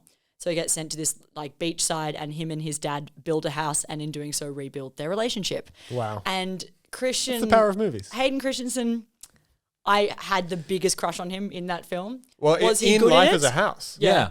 Was he good in it? When did this come out? Certainly not. 2022. Same year, 2001. Same year. I've actually heard he's not bad now. He's good in it. I've heard people be like, it's the performance that makes you kind of wish he didn't disappear off the face of the earth. Star Wars. He was young, and it was like one of the first things he did. And I remember he was really like, I was taken with it. I'd love to rewatch that film because I remember thinking it was a masterpiece. It definitely isn't. Like I think, but Jenna Malone plays a very similar like girl next door. She's very forthright, like very kind of like says it how it is. I remember in one scene she like jumps in the shower with him, doesn't care, like kind of she's just like very like whatever. And I think she plays that well. She's in Hunger Games as Joanna Mason, as one of the victors. Oh, so she's got the axe, and she's the one that's like, I just got out of here and you want to kill me again, like. So she's in Hunger Games too. Yeah, she plays Joanna Mason. It's like a great character. She's really good. Anyway, she plays those kind of roles a lot, and I think she does that well. I want to ask, what do we think about the dialogue in this scene? Terrible. Okay, I have a whole thing about it. When I first saw the specific dialogue, "You're weird, sorry," that was a compliment. Actually, I thought it was the coolest thing ever, and I was like, "That should be how all people speak forever." It opened the door to my heart. Yes, as I've like afterwards, and that line becoming relatively famous, and I was like, that is some of the worst dialogue I've ever seen. That is awful. Now coming to it with an open heart and an open mind, I'm like, it is really charming. Like it's just like it's charming and dorky, and it sucks, but is kind of there's like something in there that is like cute to me that I like. I think the raw edginess of these two teenagers is good. I think the trauma dumping, you're weird, I like it, the monologue about soap, and I think this is why maybe Richard Kelly should never make anything but a high school movie. It fits into the language of these kids. I think it is actually very effective at establishing both character and intimacy between them because they both live in this outcast world in their own heads. It's that thing of when you're a teenager and you're like, my life is a movie, and you're like, bro, no, it's not. Yeah, I think it is. I think whether or not it's intentional doesn't matter. I think it is really good teenage dialogue. It's good tonality. It's just weird when it's also Drew Barrymore. Yeah, it's when Drew Barrymore is speaking like that, you're like, huh? But then when it's just every single character is speaking like that. But when it's just in the mouths of these two teenagers who think of themselves this way, I think it works really well. I think that scene is actually very good. I think we actually, when we watched it together, we were drunk. We've rewatched it since, but we watched it together. Dead sober. Yeah, but when we first watched it, we were quite drunk. I remember we were debating about this scene. I remember you raised a good point. And when I was rewatching it yesterday, I was like, yeah, it's the music that kills it. Yeah. Like that weird, like... The music is this weird kind of jaunty kind of thing, yeah. Yeah. I think that Richard Kelly thinks that he's a comedy writer. He thinks he's pretty funny. He thinks and he's like, a funny honestly, guy. there are funny moments in this film. Like this film is actually way funnier than I remembered. I don't know how much that's his dialogue or is he's just got a really good cast. But this scene I don't think is... It's sort of like not funny enough to justify the jaunty music, the quirky music that comes on. It's a bizarre choice. But I think Jake and Jenna do a good job. Jake does the awkward thing real well. My partner was watching it and he pointed out that it's sort of giving Kristen Stewart in Twilight Bella vibe. Yeah, from both of them. Of that from both of them. They're both two Kristen Stewarts. He's like, yeah. Like just kind of, it's good. How long have you been into soap? We need to do Twilight. We need to find someone in Twilight. Oh, we could do that Twilight. cast is Easy. stacked. That guy's the biggest cast in the world. I've always wanted to focus on the dad from Twilight.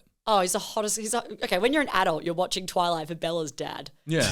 That's when you go. That's how you know you've matured. Richard Swan. That's when you know you finally become I'm a finally woman. a woman. I went, oh, Bella's dad's hot. Later, cops are Sorry. trying to find out who flooded the school. They're like writing on the chalkboard to see if Donnie's handwriting matches. Alex Greenwald holds a knife to Donnie's throat, thinking that it was him, but Alex is being blamed.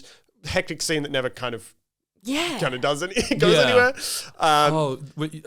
Extended cut of the therapist just doing bad therapy. Oh, great! Like there are more therapy scenes in the director's cut. I think that was the editor did a good snip. A good choice because they The are therapist also terrible therapist. Terrible therapist. Immediately goes to hypnotherapy. Like has nothing else in her bag. There's like, one. Is like first let's talk about your problems. Okay, I don't know how to do that. How to deal with that. Let's go straight to hypnotherapy. Yeah, a lot of the shit in the therapy scenes is just her throwing stuff at the wall, especially stuff that's like been missed, and she goes like, well, you know, it's not stupid to believe in God. And you're just like, what the fuck is this? Also, in the director's cut, she states that the medication that Donnie Darko is taking is a placebo.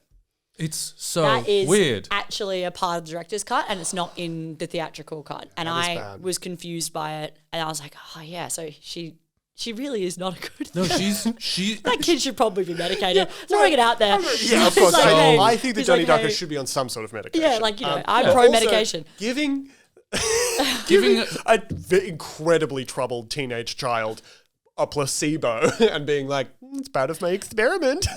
It's also just not working. He's like, I'm hallucinating. I'm hallucinating a man in every a bunny's. well, she doesn't start giving him the placebo till that starts happening. No, yes, he has the He's Well, on he does start at medication the top. whole time. Oh no, she wants to up his medication once that starts happening. the placebo? She upped the placebo. Sorry. And absolutely. Honestly, whoever edited the theatrical cut deserves all the awards. Well, at this yeah, point. that Like, was Correct I think we'll choice. get into it. On the next scene with the knife guy, big Stephen King bully vibes though. Yes. Like that's the thing. It's like, oh, this is just high school bully turned up to its nth degree. Yeah. He's doing cocaine. He's holding knives to people's throats. Yeah. You know, just a normal bully. Normal bully. and not a violent criminal. So then we cut away to a beautifully sunny, blown out field where Donnie shoots, assumedly, someone's dad's rifle at some old liquor bottles. I think it's a BB gun. Yeah, it might be a BB gun. Donnie and his friends talk about the Smurfs and Smurfette. Donnie schools his friends on Smurf lore. And this is another moment where I'm not sure if we're supposed to cheer about this. And I was like, is this the sort of like nerd heroics that Marvel Comics readers were kind of like howling about before, obviously, Marvel and all nerddom kind of the capitalist meek inherited the earth? Is this a Joss Whedonism? Of like, let me school you about fucking the Smurfs, and we're supposed to be as the audience like, God, Impressed. Donnie's so smart. Well, I think it works if the last line of this scene isn't, "Come on, Donnie, why you gotta get so smart on us?" And it's like, what do you mean? no, he just knows about Gargamel. he's just watched an episode of the Smurfs. And I'll and tell his you, major point is that they don't have dicks, so is life worth living without a dick? That's his major takeaway. yeah, that's his. Yeah. Okay. And I say, thanks for that, Jake. Okay, and then the boys watch as Beth Grant almost runs over Grandma Death, Roberta Sparrow, and then the boys are kind of watching and they spectate as they see Roberta Sparrow walk back and forth from her mailbox. I had completely forgotten about the walking back and forth and the resolution of that, even from the last time we watched it, maybe because we had a few lemonades. I think that resolution rules. We'll get to it. Cut to an emergency PTA meeting. They've begun an investigation into the flooding of the school.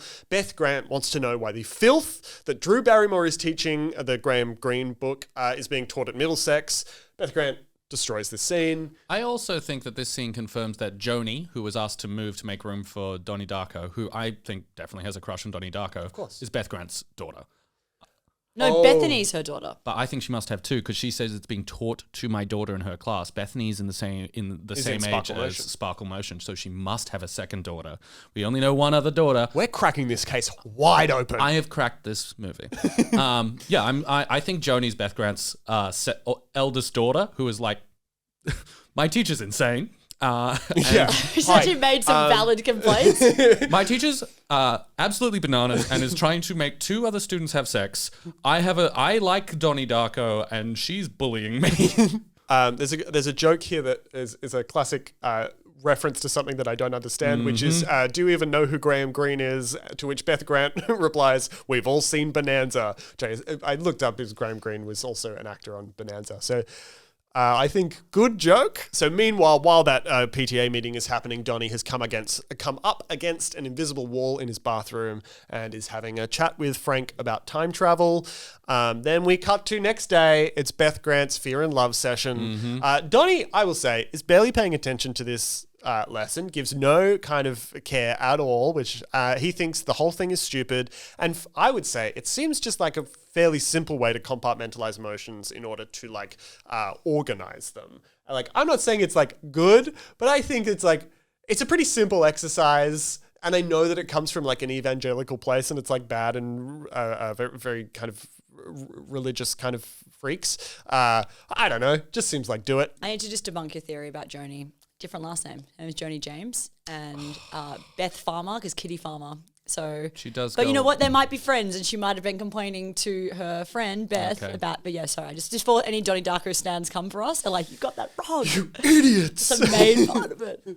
I like this movie 30% less. Yeah, fair enough. This scene is so good. This is kind of the thing that I was talking about of like Beth Grant is so hurt and offended, but like rather than being like angry and furious, she just gets like she like shrinks. That Donnie suggesting that they need to take into account all of human emotion. Yeah, I think she's so good. I think she's excellent. I think this scene is good. I'm not here to defend the fear and love thing as much. I am.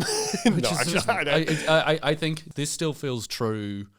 Well, at least to my high school experience of like, there is just some classes. I remember PDHPE, particularly being that. PDHPE, Personal Development, Health, something. It's like PE theory. Oh, God. Which is like a lot of stuff like this. Like a lot of it is don't do drugs for so many sessions. Then some of it is like sex education, which is very important. Did you ever school one of your teachers? Did you ever get up there and you were like, actually... This is also where you see the wonderful clips of Patrick Swayze all edited together, I believe. There is a haunting edit in this, and this is not a funny thing. Like, Patrick Swayze, as after he hugs one of the kids, gives him a little slap on the bum, and it is so dark. And it is one of the few things in the director's cut. I'm like, you could kind of leave that in. That's kind of good. That's kind of fucked up, but that's good, subtle stuff. So after Donnie tells Beth Grant to shove the book up her ass, he's called into a meeting with the principal and his parents. They have a conversation. It's insinuated that Donnie Darko is very smart in this sequence. The principal says, your Iowa test scores are intimidating. And there is something about that I really dislike. One, because of the like lumping mental instability and genius together, I think is generally a bad way to do it. And I also think the movie is much more powerful if Donnie isn't smart. Like if his test scores are intimidating, it means like, you know, they're being like, well, your IQ's off the chart. And it's like, I think it's a much more interesting movie if you're just a normal guy. Do you think it works better or worse than the idea of like this movie being about like someone that has everything still being sad? Like is him being smart adding to the what do you do when you have angst about nothing kind of sub thing? Because I can see arguing both ways that if he's really smart, it does take away from this like everyman story. But at the same time, I'm like, if this really is trying to talk about how do you deal with being depressed when you're this privileged, which this movie kind of is doing, is his exceptionalism an important part of that idea? And I don't know which way. Yeah, I don't know. There's also, I think a big problem as well with it is like Donnie never comes across as more intelligent than anyone else in this film. Like he never says anything. The film states that he is. Yeah, the film keeps saying that he is, but it's like because he knows stuff about the Smurfs. He knows soap. And that's so I don't know. I just think if like the movie would be stronger if he was just like of average intelligence, or it just wasn't mentioned that he's really smart. As I said before, there's a detail in this where she has a brief moment with Rose Darker, with Mary McDonnell, where Beth Grant just could so easily be evil and shouty, and she plays it with such pity and pathos. And wanky thing to say. She has clearly succumbed to the path of fear that she purports to be driving these kids away from. Mm-hmm. Wow. Did you write this on a typewriter?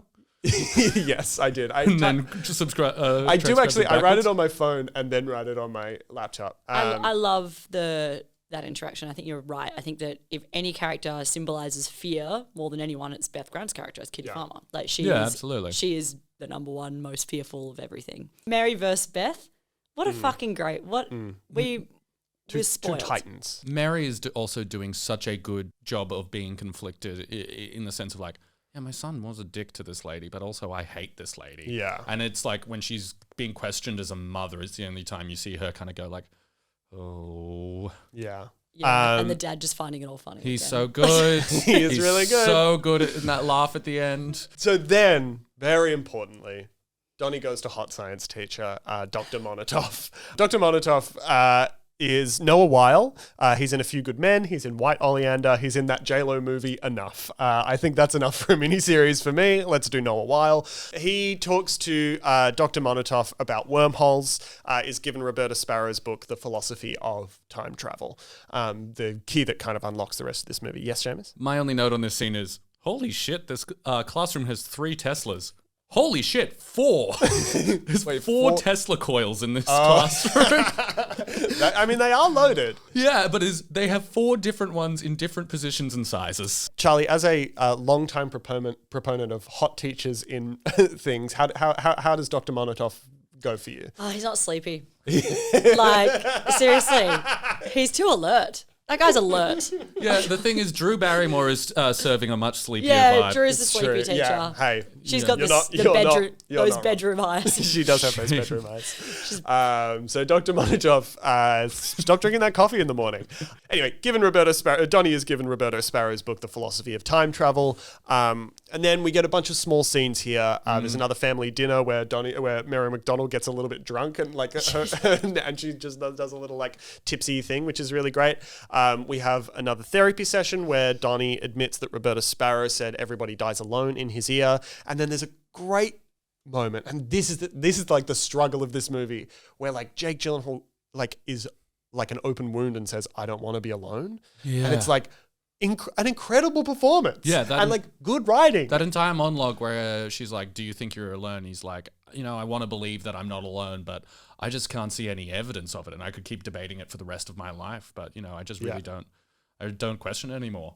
That was one of the scenes that just made my personality. I watched that and I was like, finally, I get it, you, bro. Jake. There's no evidence that we're not alone. We're all gonna die alone. Important stuff. Donnie Darko wakes up a little bit later, watching the football with his dad and his mates. Love that tableau Of the dad and his mates cracking beers. and him being asleep, and he's got a beer, and he clearly doesn't give a shit about football, but seems to like being around his dad. I loved that opening shot. Yeah, I agree. And then he sees time start to stretch out from everyone's chest. And then the one extends from his chest and turns into a little hand and beckons towards him. That is one of the goofiest animations I've ever seen in my life. It is so funny and so out of place. Well, I think the effect of the bubbles coming out of the Love it. chest. It's Looks very, awesome. It looks it's very clearly 2001 CGI, but it's so ethereal and weird, and it's such an interesting visualization. The simple way to do this would be to have like the full body, like a little stretched out. See like you see where he's going, moved in slight blur. You'll see it a lot in shows that show someone moving through time slowly. But having it as Sorry, moving through time slowly. They're going slower than everyone else. Yes, so it happens in the sitcoms on and off. It happens in Buffy. I'm talking about Buffy. They do that effect in Buffy. Great. But yeah, the ballooning bubble is so pretty and ethereal and strange, and then for it just to turn full Looney Tunes for no Yeah, it reason turns is into a full like big baffling. hand. It's so good. And it's the first time we see it. Yeah, it's not like we've set up the rules. Let's play with it. It's like, no. This is the rules. It's a little hand. Ooh. So it's the same effect they use in The Abyss. Yeah, it's the same. It's literally the same. Oh, it is. Yeah, except that turns into someone's face and is much creepier. Yeah. And was a decade earlier. Yeah. So, I mean, the finger bit, it's Beautiful. It's beautiful. It's wonderful filmmaking.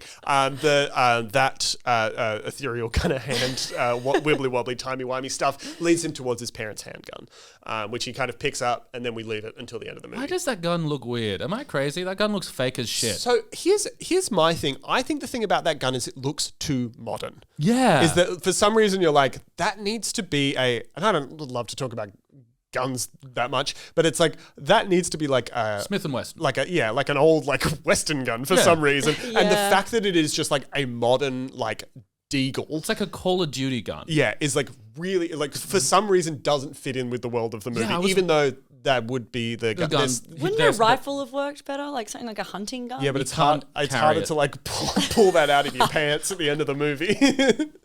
I'm doing a hang very on a visual second. joke on a podcast. So next day, Donnie and Gretchen are on a date in a forest. They almost kiss, but there's a guy watching them in a red tracksuit.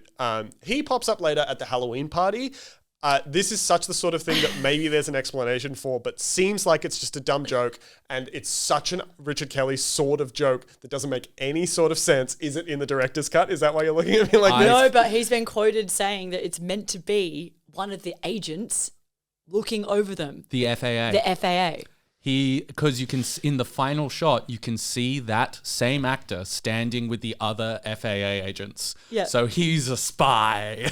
And then which ended is up just not Why- clarifying Okay, it. if you're a spy, why do you have a key light directed directly towards you? So you are the most obvious person that anyone's ever seen. you're wearing a It's like, bright it's like red. it's like there in beautiful kind of dappled light, and then it's shadows, shadows, shadows, and then single piercing light, like a spotlight from the theater, just like lighting him up. He's also wearing a bright red tracksuit. I have an answer for this. It's because he's from the FAA. They're not spies. No, it's the Federal Air, because he specifically says it's not the FBI. It's the Federal Air Association. Something so like it's from it's basically like a flight attendant, a retired flight attendant watching out, trying to figure out where this guy stole a jet engine from. Right. Okay. Well, this movie just keeps good. giving. The gift that keeps giving. I laughed out loud when I read that. I was like, what? Oh my God. I went, cool. Yeah, absolutely. Very It's cool. the most Southland Tales thing. Yeah. The parents talk to the therapist because they're worried about Donnie. Meanwhile, he's in the bathroom stabbing the invisible wall between him and Frank. So maybe fair call. Donnie's therapist tells the parents everything, which seems like a break of patient confidentiality. Does that not matter when they're your parents? Minor, you can, yeah. Not when you're a minor. That my reaction was, you haven't told them he has schizophrenia? Yeah, right. This is the first time. What Rose says is like, I think it was finally time that we come in and have a conversation with you. And I was like, this is the first? Your son has schizophrenia and is on medication, and you haven't had a single conversation with his therapist? Also, he's on medication. No, he's not. He's on a placebo. Yeah. He's on pills made from water. This therapist is as bad as teaching as fucking Drew Metal and Barrymore. water. Yeah, this therapist is as bad at therapy as Drew Barrymore is at teaching. Absolutely. Cut 2. Swayze is there to talk to the kids about love and fear. There are a couple of kids that ask questions. Then Donnie gets up and asks how much he's getting paid to be there. And everyone's like, whoa! Everyone thinks that's the craziest question anyone could ever ask. The only question that I'm kind of like, yeah, that's a legitimate question. And then he goes on a real tirade. Yeah, he goes on a real tear. I can't quite remember, but it's like, he ends up calling him the Antichrist. That end of it where he's just like, and you're right, I am afraid. We're all fucking afraid, but I think you're the fucking Antichrist. If that was all he said, it would be fine. But then he goes through the 3 people have been up. This ain't good. He goes one to the first kid who's like, nobody knows what they fucking want to be when they grow up. That's impossible. And I'm like, fine, sure. That's something you'd say in high school. So far, good. And then to the next person who's the sister of someone, and she's worried that her sister is getting fat. It is a baffling thing to come up with and do. He then's like... she does get up and is like, I'm worried my sister is getting fat. And then someone in the audience is like, hey! No, it's her sister, and she goes... Shut up, blah, blah. It's actually... A good thing. Pretty good guy. Then Donnie Darko fully fat shames her sister and is like, if your sister's worried about being fat, why doesn't she just exercise? It makes me hate Donnie in that scene. Yeah, bad. And then the third one, which is even weirder, because the worse. kid has gotten up and be like, his question is, and he's the youngest, he's like, how do I get good at fighting? And then Johnny's edgy tirade was like, I don't know, lift some weights and do karate lessons. Yeah. And then he's like, they're Antichrist. And then he leaves and everyone's like, absolute rock concert. This is the greatest guy ever. Yeah. Like, oh my God, can you believe how smart he is that he thought of doing a karate lesson? It's absolutely embarrassing. I think this movie's really good is the thing. My note after that was, if Donnie was around today, he would be alt-right. 100%. He would be an incel sort of like, or a volcel potentially. Well, I think he would still be having sex with... I think he would still be... Okay, whoa. With Gretchen. Well, I mean, like, throughout this story, I don't think that would change. I just think he would be one of those... he would just be an alt-right gross dude on Reddit who's like... who complains about Captain Marvel. Sure. Like, he would be calling every movie woke. My hero. So Johnny has another combo. We haven't actually mentioned the character that has a crush on him, that young girl. Charita? Is that... Charita, yeah. Yeah. Because that's important later. I've got some stuff, but we see Charita Chen, who's been horrendously bullied by Donnie Darko's 2 best friends, both Yes. Fat shamed and had racist things shouted at them. Awful. Which makes me again go, Donnie sucks. He's keeping the wrong company. He's keeping the wrong company. Yeah. They don't even know about Smurfette's origins. They don't even know about Smurfettes. That's what he took issue with, not the other stuff. Not the racist. He's like, I'm fine with a bit of racism. Yeah, a bit of racism's fine, but I draw the line at not Miss- knowing that God. Smurfs don't have genitals. Oh, Jesus Christ. But he does, he sticks up for her a bit, and that's like the thing. But, I mean, does Donnie have a harem in this fucking, like... Is this a harem anime? Everyone is Yeah. attracted to Donnie Darko, which is the classic, like, Self-insert. self-insert Yeah. white dude screenwriter being Absolutely. like, I am the hottest guy ever, or like I'm I'm the not the saddest hottest guy. guy ever, but my deep, dark secrets and everything that's interesting about me will make every female in this movie attracted to my self-insert character. It sucks. Stinks. It's a stinky part of this movie. Yeah. Then Donnie has another convo with the hot science teacher about time travel and God.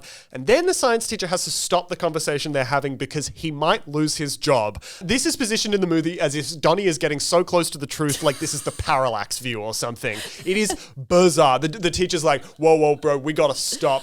I could get fired for talking about time travel, dude. Like, It makes me I want... thought it was like that because I actually spoke to me and Josh were laughing about that because I was like, hang on, is it that he just got like too close to the truth or is it that it's just like getting far away from their religious school kind of stuff? Like if they're talking about God. Or is it kind getting of too thing. close to their religious school? yeah, but what they're talking about is like determinism and God. Like that feels like you should be able to talk about it at that school. It's a bit like a, I mean, you know. the only thing that you could question a science teacher talking about this with a student is, this is not science. Yeah, you would say this is getting so far beyond the realms of science. This is just philosophy. Yeah, that we're I could talking lose about. my the philosophy job. of time travel. I could lose my job for how I could lose my job. for how stupid this is.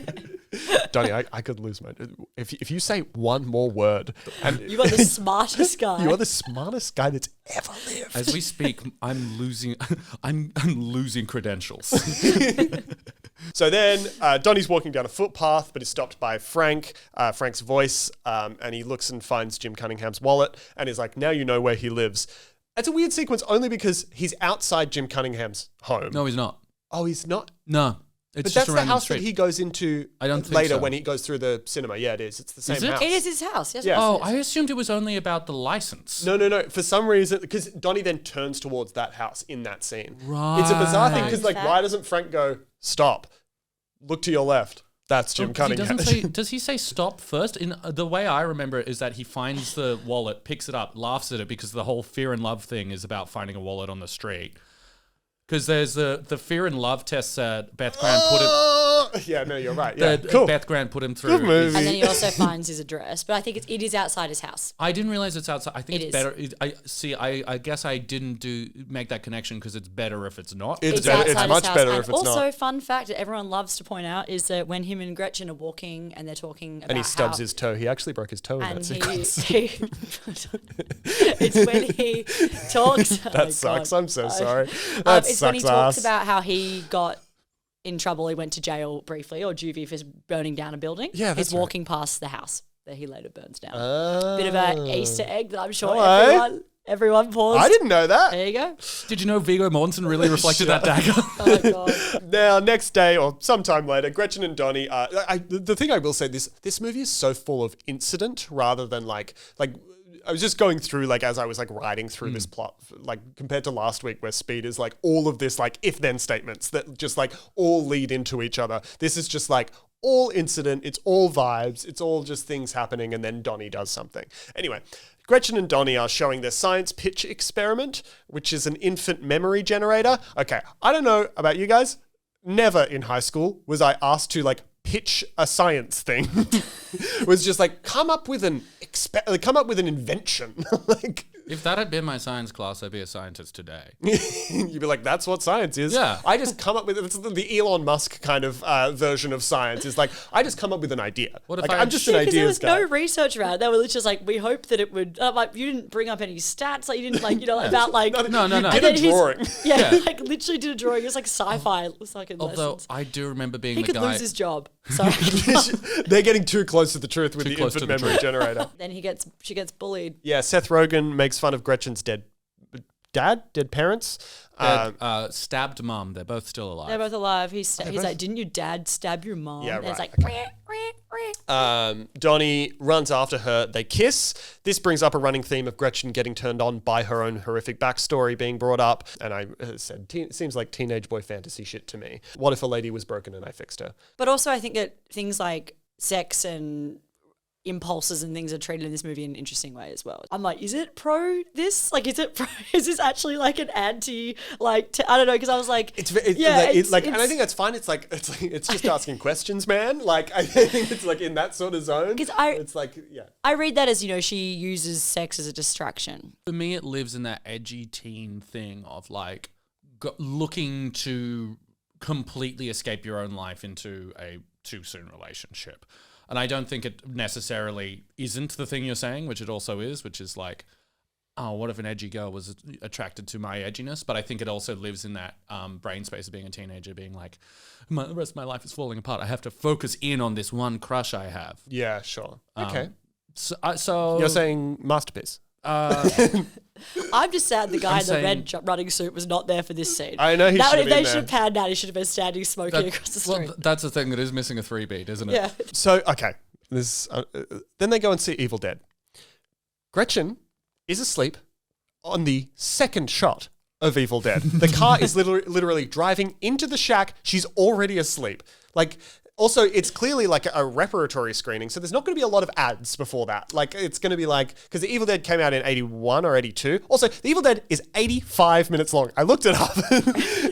He gets a lot done. He gets a lot done in 85 minutes. Two, she goes to the movie theater to sleep. Like, We went to the movies with your partner recently, a group of friends, and she fell asleep in the first 20 minutes of the movie. But And then the first 20 minutes I understand. If it was like Bruce Campbell getting hit on the head or something, and that's when she fell asleep, and now he's talking to Frank, I'd be like, that makes sense. Percentage-wise. It's literally, it's the opening of the shack is like banging against the thing. It's like the famous kind of opening part of the fucking movie. You know, she's had a rough It's emotional not, day. It's not a sleepy movie. You know? It whizzes by.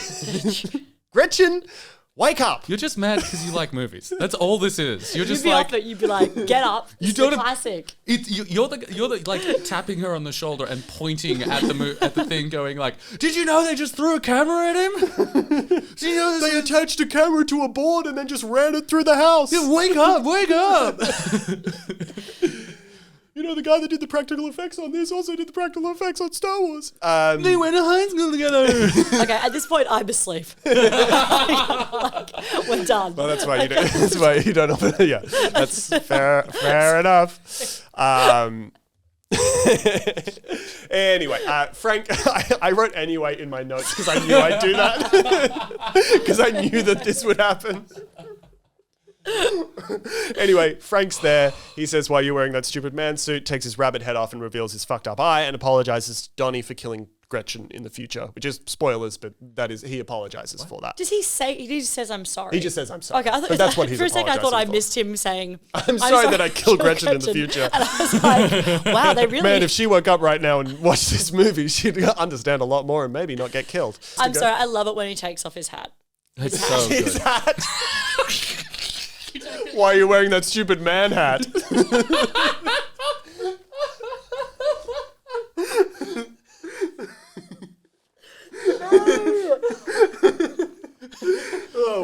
We are losing Why it. was that funny? My fedora was a rabbit fur fedora. Oh, Jesus Christ. I also love it when he takes off his hat. It's a beautiful reveal. It's a really good reveal. I think the makeup on his eye is really good.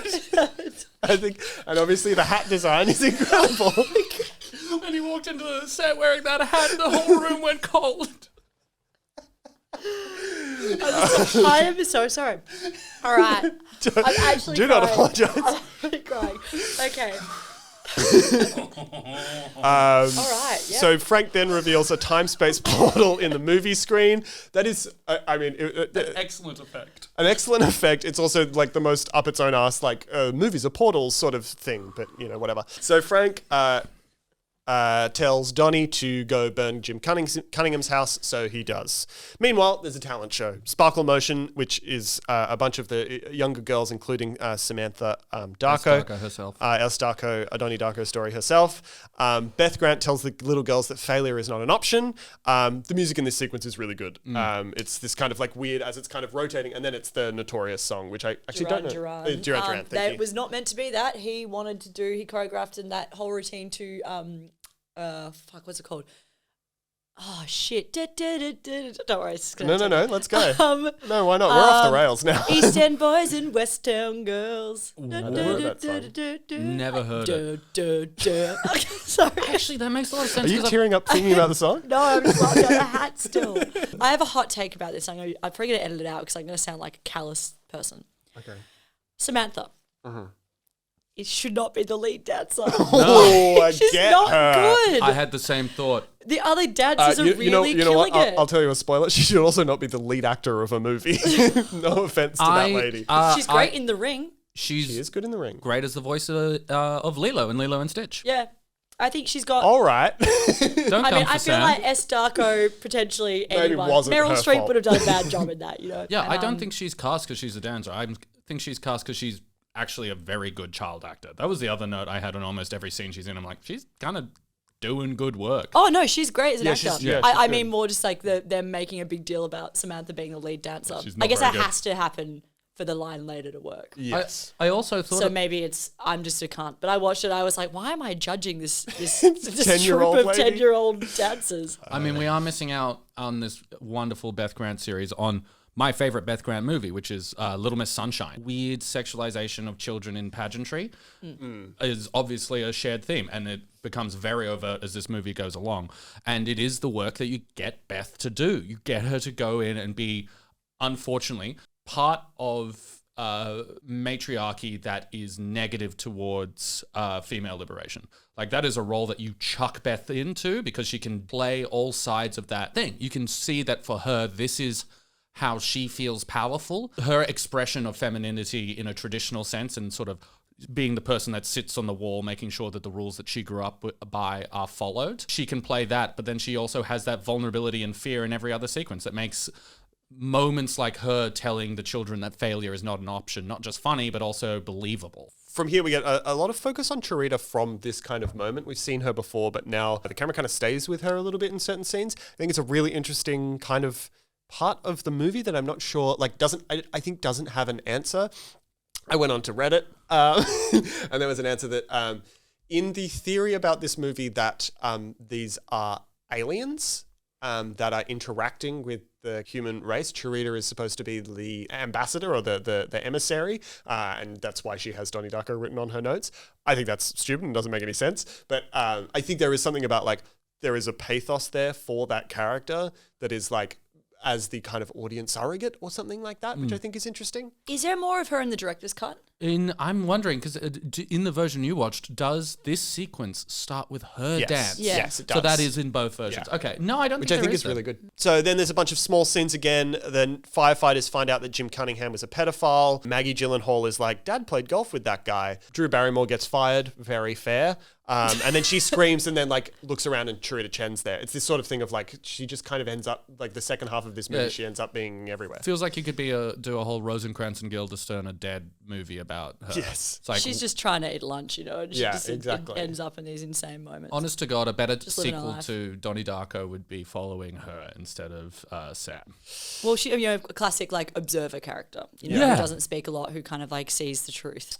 So, Sparkle Motion has been invited to perform on the Ed McMahon show, which leads to the greatest scene in the movie. Beth Grant goes to Rose Darko and asks her to escort the Sparkle Motion kids to, I assume, New York, but I don't know. LA, right, to dance in the show. And she says, of all the mothers, I would never dream of asking you. Oh, it's so Such a good line. And then, of course, the most famous line, sometimes I doubt your commitment to Sparkle Motion. Yeah. There is a crazy choice in this scene it's like so funny and actually like a funny scene. And underneath it is this, like, ominous drone, and it's this bizarre kind of, like, disjunctive tone, which is, like, the whole movie is this disjunctive tone, and this is kind of the, like, clearest kind of part of it is, like, you're doing a bit, very clear bit where Beth Grant is being super funny, and just while you're doing that, it's this, like, Hans Zimmer drone underneath, which is really spooky, and then goes straight to a picture of Frank that Donnie's done. And it's because the underlying thing is Rose is looking at her and going like, you actively put a pedophile in the vicinity of my children.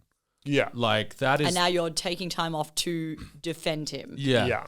Like, the darkness that runs under that sequence is so uncomfortable. And also, I guess, from a more, like, just a straight up and down perspective of that, it's like, it's you know, they're going to end up on the plane because she's agreed to go. She's been convinced. So that Yeah. kind of, like, foreshadowing of that as well. So Rose Darko then has probably my favorite scene in the movie where she talks to Donnie about leaving for the Sparkle Motion performance. He says, how does it feel to have a wacko for a son? And she says, it feels wonderful. I cried. Yeah, absolutely. Got a big old tear out of Mary it. McDonnell is so good. She's Knocks good it out at of the park. everything. She's actually good in everything. Then, We talk about how a lot of people from Independence Day are in this film, who including else? her Yeah. and Frank. Wait, the guy that Who- plays Frank is in Independence Day? Who's he in Independence Day? Plays the cool guy on the bike. He plays Randy Quaid. Randy Yeah. Quaid's kid in Independence Day, and plays a lot of cool kid characters in Gone in 60 Seconds, that kind of thing. That's Oh, Frank. I did think when he took off his hat, that's a handsome man. Yeah, Frank was. Yeah, even with a busted up eye, he is. Yeah, fair, He's a real hottie. He's a looker. Then Donnie sends Roberta Sparrow a letter. I had completely forgot this, but the reason she's walking back and forth is because she can see through time like Donnie. She's like stuck in time, and so she knows that letter is eventually going to be there. So all she does is walk back and forth, and until she receives the letter from Donnie. Johnny. Yeah. Yeah. Interesting. She's really she's in a good. time loop. That's Yeah. good. That's good stuff. And that's why everyone's like, all she does is walk back and forth from that letterbox, and it's like, because she's stuck like halfway waiting between for the that. tangent universe and the primary universe. Yeah. Now we're heading into the end of the movie. Maggie and Jakey plan a party, then it immediately She got happens. into Harvard. Yes, Maggie Gyllenhaal got into Harvard. Congratulations. Gretchen rocks up to the party and is immediately like, my mum's run off on me. We don't know where she is. I just needed somewhere to stay that was safe. They immediately go upstairs. Gretchen says the fucking worst line in the movie, which is, I guess some people are born with tragedy in their blood, which is a real a Donnie Darko story sort of line. I think it is. See, I thought about that line as well, and I'm like, in the sense of this is what a shitty, depressed teenager would say. Sure. It doesn't bother me. I don't. It actually doesn't bother me purely in that context of these kids are with each other for a reason, and it's because they've written they wrote that line down earlier that day to say about themselves. Sure. And are they wrong? I mean, she gets killed in a second. Then Well, Donnie that's does. true. She so is really, she's got Some people do have tragedy in their blood. She's the manipulated dead. And then, of course, they start to bone. Post-coitus, Donnie has timey-wimey extend out of his body. It leads him, Gretchen, and his two lackey mates onto bicycles to ride through the streets E.T. style and up to Grandma I Death's house. just have an issue with his two friends that are like suddenly his ride or die. In Absolutely. This final act. Doesn't It's make any sense. It's like we he's shot better loner. BB guns together. Like, yeah, it's like they the were point racist. of the character is that then, he's like... then yeah. they hated on him, and like then we had this Goonies-esque ride. Like, come on, my trusty lackeys, come with me. I was like, what? But like he- you've been a full loner this whole film. That's And kind of also, been it's your not like vibe. they are used at all in the end sequence. One of his friends does arrive with the iconic line, I stole 4 beers from my dad. That's really good. And then Donnie's like, we've got a keg. And he's like, kegs are for cowards. Kegs are for cowards. Maggie Gyllenhaal. So Dottie and Gretchen go upstairs hand in hand, and Yeah. she's like, there's a shot of her like looking up at it. And I'm like, is she giving like proud sister vibes? Like it's kind of a bit weird. You like go there, go Donnie. I think her expression is, oh, good for him. Oh, they're going up to my room. It's like, I think they're- she's playing I think like... they're in the parents' room, aren't they? Or are Oh, they? even weird. Why aren't they in his room? I don't know, but they're not in his room. Because he got a Because the whole bed's new in a room. different. He gets I think really Yeah, they're, yes, he it gets might a be whole in the new parents' room. room. Parents' room. Why? Wild choice. You live there. I guess people are in That's his where your room. parents bone. But They yeah, have a very yeah. healthy sexual relationship. They bone all the They time. bone a lot. I don't know if they washed the sheets before they left. I think Maggie's expression conveys all of that. Power of subtle acting. Why is he going to our parents' room? They go into Grandma Death's cellar. We've also missed the cellar door stuff from before. Drew Barrymore mentions that cellar door is the most beautiful language, whatever, in that thing. It's also where Drew Barrymore clearly steals a flag from the classroom. Absolutely. Why would that character do that? That character, it's same Why with is Donnie Donnie? Darko having an Yeah. American, and it's the American dream leaving is probably what he's getting at. The So freedom is they outta are here. down Freedom's in outta the here. cellar at Grandma Death's house. They get attacked by Seth Rogen and Alex Greenwald, who were trying to rob Grandma Death's gem collection, which is mentioned at the very beginning of the movie that she has a gem collection. They are taken outside at knife point. Seth Rogen sees a car driving towards them. Grandma Death is suddenly there. It almost hits her, but swerves and hits Gretchen instead. Frank was driving the car. So driven crazy with anger and maybe with a sense that this is what was predetermined, Donnie takes out his parents' gun, shoots Frank in the eye, creating the bullet wound we saw before. Frank dies, making him a manipulated dead in this tangent universe, allowing him to travel freely along this timeline and manipulate Donnie into making the decisions he made that leads him to this moment, which in turn teaches Donnie that he needs to sacrifice himself for the greater good of the primary timeline. That is the movie. That is the movie. Also, this is the first time I realized Frank is Maggie Gyllenhaal's unnamed boyfriend. Yeah. And he writes on the fridge, Frank, gone to get beers. We'll be back. And then we see him with beers. Why did he stop over at Grandma's death house? no idea. So Donnie carries Gretchen back home, gets in his parents' car. Like that guy's a wonderful designer. Like he made that whole suit. Yeah. You see him making that whole suit. Yeah. It was actually Richard E. Kelly's sketches. That was Richard Kelly's Yeah. sketches. But in world, this fucking Oh, yeah, no, teenager yeah. rules Well, with a sewing machine. He's definitely like an art. Yeah, like he's an going art to- Absolutely. Like, he's a hot He's art guy. like 21, 22, a little bit older than Maggie. Like the whole world the whole world of Frank of and Maggie Frank exists in my brain. He wrote fanfic for Frank.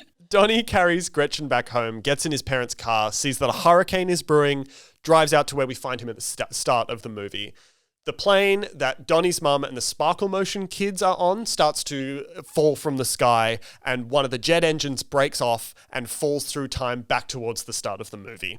It also seems implied that Donnie uses his dad's car as a DeLorean, because he mentions the DeLorean before, to drive basically into the hurricane backwards through time and through the portal. We travel back through the movie. Donnie is laughing as he stays in bed and the jet engine falls on him. We see images of the other characters in the movie continuing to live their lives. Drew gets with the hot science teacher. Jim Cunningham cries with guilt, I imagine. Beth Grant is in bed clutching her mattress for some reason. We don't really get any kind of closure with Beth. 2 hours and 4 minutes, 23 seconds. It's the last time we see Beth. That is our Beth sit, giving us a wonderful 144 minutes of Beth in the extended cut. I was going to say that's the extended cut. Oh, So we have Jesus. even less time with her. We see Charita in that moment as well, which I Yeah. think is really cool. I love that sequence. Yeah. I think that With is Mad yeah, World, with Mad like World, Gary yeah. Jules' beautiful car. Swayze Frank knocks touches- it out of the park. Frank touches his eye, Yeah. and So so, there's this thing of like you could kind of half remember, like as if the Yeah. tangent universe has kind of imprinted on your memory in Yeah. some yeah. way. So that's like why I guess Beth is He's like is- shaken because yeah, she's by the dealing with the vague fact that her memory mentor of- is maybe a pedophile. But she Yeah. just dreamt about it, maybe. The weird interstitial in the director's cut in here is titled Dreams. And it's like the manipulated living and the manipulated dead will not remember actions of the tangent universe, although they may have some dreams. And it's like there's hauntings, there's deja vu happening in it. Then we see Frank's drawings of his Halloween costume and we see Donnie is dead. I think my favorite bit of acting in this whole movie is Donnie being dragged out. We see the dad crying, holding Samantha, and then we just pan across to Mary McDonnell smoking a cigarette, and it is like devastating. I think the whole family is heartbreaking in that. I think The dad sobbing openly after being such a I'm gonna repress everything kind of character is really, really good. Maggie's expression as well. She looks like a car has just hit her. Yeah. Then Gretchen rides up. She doesn't remember Donnie, of course. She's asking like a local kid on his bike. Love this kid. Gretchen and Rose Darko share a look. It's that same thing of like this memory that they're holding. Like, do they remember each other? Maybe in another life or another time. Universe. The kid waving is funny though. Yeah, and so, It's and so so they good. wave at each other, and then the kid also waves his hand, and then cut to Cut to credits. black. Yeah, That's great. really I good. like that Good last stuff. shot a lot. That's Donnie Darko. Where do we land on it? I'm like still all over the place with this movie. I still like there's moments that I think are like true, like kind of this is so like true, like kind of like high to cinema sort of things. Like I really think there are moments that are that, and like these kind of, and the way that obviously the theatrical cut refuses to explain itself, lives in this kind of surrealist state, and then as you do more research and as you watch it again and again, you kind of uncover these things, and I think that's a really beautiful kind of thing. I don't think it like extends to the heights of your Mulholland Drives or whatever, but it's like it's in that zone. The extended cut is objectively a worse cut of the movie. I think I said earlier, ambiguity is one of the strongest features of the theatrical cut. Yes. Because it allows people to project their own opinions, which I think is what happened. I talk about this movie being accidentally good sometimes. Yeah. It seems like his creative decision to redo it was just add like lore. He's kind of like, Yeah. this is my time travel, like kind of like he's like, and he actually was quoted saying, I got to make the sci-fi film that I set out to make. And I'm like, unfortunately, it's like the least interesting part you shouldn't have done of that. the whole of Donnie Darko. I also think the more that you learn about the law, the more absolutely no sense what the It's complete. makes no sense. It's complete wackadoo. Because it not even just in like no sense of science, but if you apply his version of the law to the logic of the movie, I've watched I think 5 Donnie Darko explained videos in the last week, and everyone comes up we're with a sick. different bullshit, and Yeah, it's yeah. all and none of it lines up because part of it's like there were one of the theories is that there's two different jet engines, one from the original universe and one from the tangent universe, and it doesn't make any sense. No. There's only one jet engine. Here's the thing. Doesn't make sense if there's only one. Doesn't make sense if there's two. There's Never three. makes What sense. you're saying is there's three. There's I'm three saying- jet. I'm- There's a third secret jet engine. I'm saying fundamentally, if you break down logically, using Richard Kelly's rules of what happens, the movie falls apart. In terms of like, it just doesn't work. If you don't know the rules, the ambiguity gives such a heavy play on like, you know, Donnie Darko literally at one point says it's a Deus Ex Machina, which is Boy.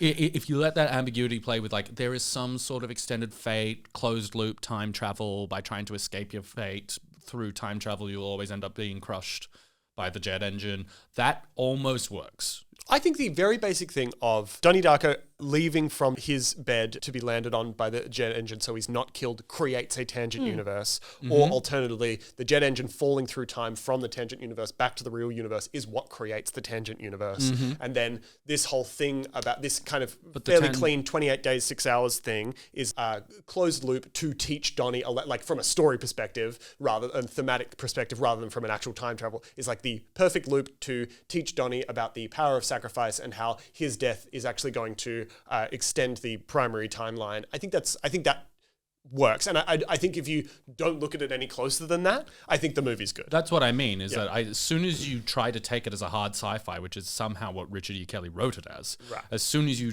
read I don't think you can have like metal and water are the most important things and call yourself hard sci-fi. I think hard sci-fi would that be has hard rules or theoretical rules, and it has an entire book full of rules, so that's what he's going for. It falls apart because the fundamental moment-to-moment logic of it is nothing. It's bonkers. It's bananas. As a sort of parable, like it makes a lot more sense. And I think it's actually fairly powerful as a parable. To me, it reads fairly straightforward. All the answers to these questions are answered in S. Darko, a Donnie Darko story. We can have all the questions that we want in the world, but canonically, this is what happens. There are aliens that are creating tesseracts that are falling to Earth. That is actually the ending of that movie. The word tesseract is used, and they are these little cubes that fly in from space, and there's a guy that's being possessed by the alien life force. I watched 47 minutes of this. I fell asleep, and I was like, I never fall asleep during movies. To be fair, Unless it's the Evil Dead.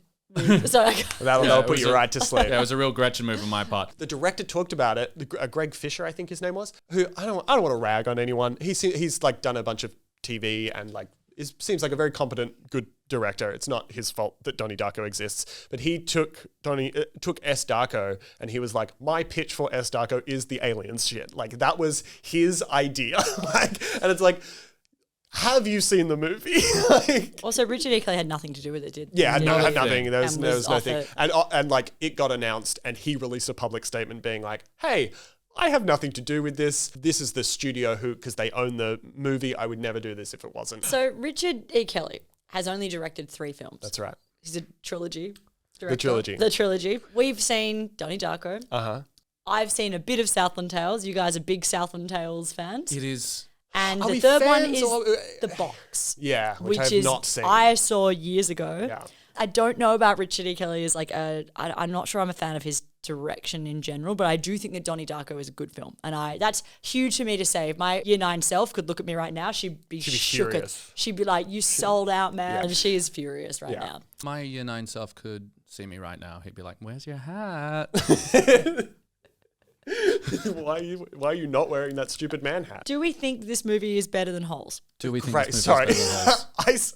That's we tangented off that an hour and a half ago. the whole movie, and now we're coming back to it. Do we think this movie is better than Holes? This entire podcast for me to figure this out. Like Yeah. now I've thought about it. Director's cut? No. I think this movie is better than Holes. Infinitesimally a little bit better than Holes. I think its heights, I think they're similar in terms of high highs and low lows. I think its heights are slightly higher than Holes' heights and its lows are slightly lower than Holes' lows. I absolutely agree with you on that take. I think it's a better movie though. Who do we think was the best supporting cast of this movie if we couldn't pick? Other than Beth Grant. Holmes Osborne. I think Holmes is incredible in this. Mary McDonald. Mary McDonald. Oof. I have to go with her. You can't really look past it. I'm going to go the two editors that are listed here, Sam Bauer and Eric Strand, made this movie, I think, really formed it into what it is today. Taking nothing away from Richard Kelly, who I think is at least an incredibly competent and interesting director, but I think they constructed this movie in such a way that it makes it an ethereal kind of wondrous, kind of easy. What were you saying earlier? It's like incredibly watchable. Can I pick just the soundtrack actually? Because that's Yes, what I would absolutely. pick. Well, Yeah. that's the composer who I had. I mean more the song choices. Oh, the song choices is which is I think very, very Richard good. Kelly, obviously. Yeah. So there you go, Richard. 1 point from me, 1 Richard. point for Richie. I mean, there's a million people that we should. The Frank costume designer, that Frank hat, just does a That real Frank good hat job. really does it. That Frank hat is just one of the top 10 hats in cinema. Do you think this is Beth Grant's best performance? I think it is her most Beth Grant. Yeah, I think it's the height of Beth Grant performances. I think this is, Yeah. if I think of one, I go, yeah, this is it. But- I think it's stronger than Speed, only because she gets more to do. She certainly gets more to do in this movie, and I also think that the character is just more interesting, and she kind of takes the ball and runs with it more in this than she does in Speed, and she's not really given the chance to in Speed. Although, we will find out if we think it's truly her best performance next week. Next week, we'll of course be covering Beth Grant in No Country for Old Men. And I'm so excited to revisit it. Might have been wearing a bowler hat when I watched No Country for Old Men. So we'll see. We'll see if we can bring that one up. New game. What outfit were you wearing? I like what were you wearing when you first watched this? What awful outfit It's were you wearing? so What funny. nerdy dipshit outfit were you in? I watched this in lockdown, so I was almost certainly shirtless. And Well, we can get into Save next it. week. No, Save I'll it. save it. I'll save it. That is Joking. what Save that pe- gift. Don't give the people what they want. sorry. Yeah. I gotta hold it back. Hold back my shame. Well, that's been Donnie Darko. I hope that we really made this film very clear. There's not at all any further questions on the plot of Donnie Darko. No further questions. No And I'm further sorry questions. that we don't believe the alien theory of Donnie Darko. Well, Or do we? No. What the fuck? This has been Supporting Cast. Thank you so much for tuning in. And next week we'll be back with No Country for Old Men in our final part of the Beth Grant miniseries.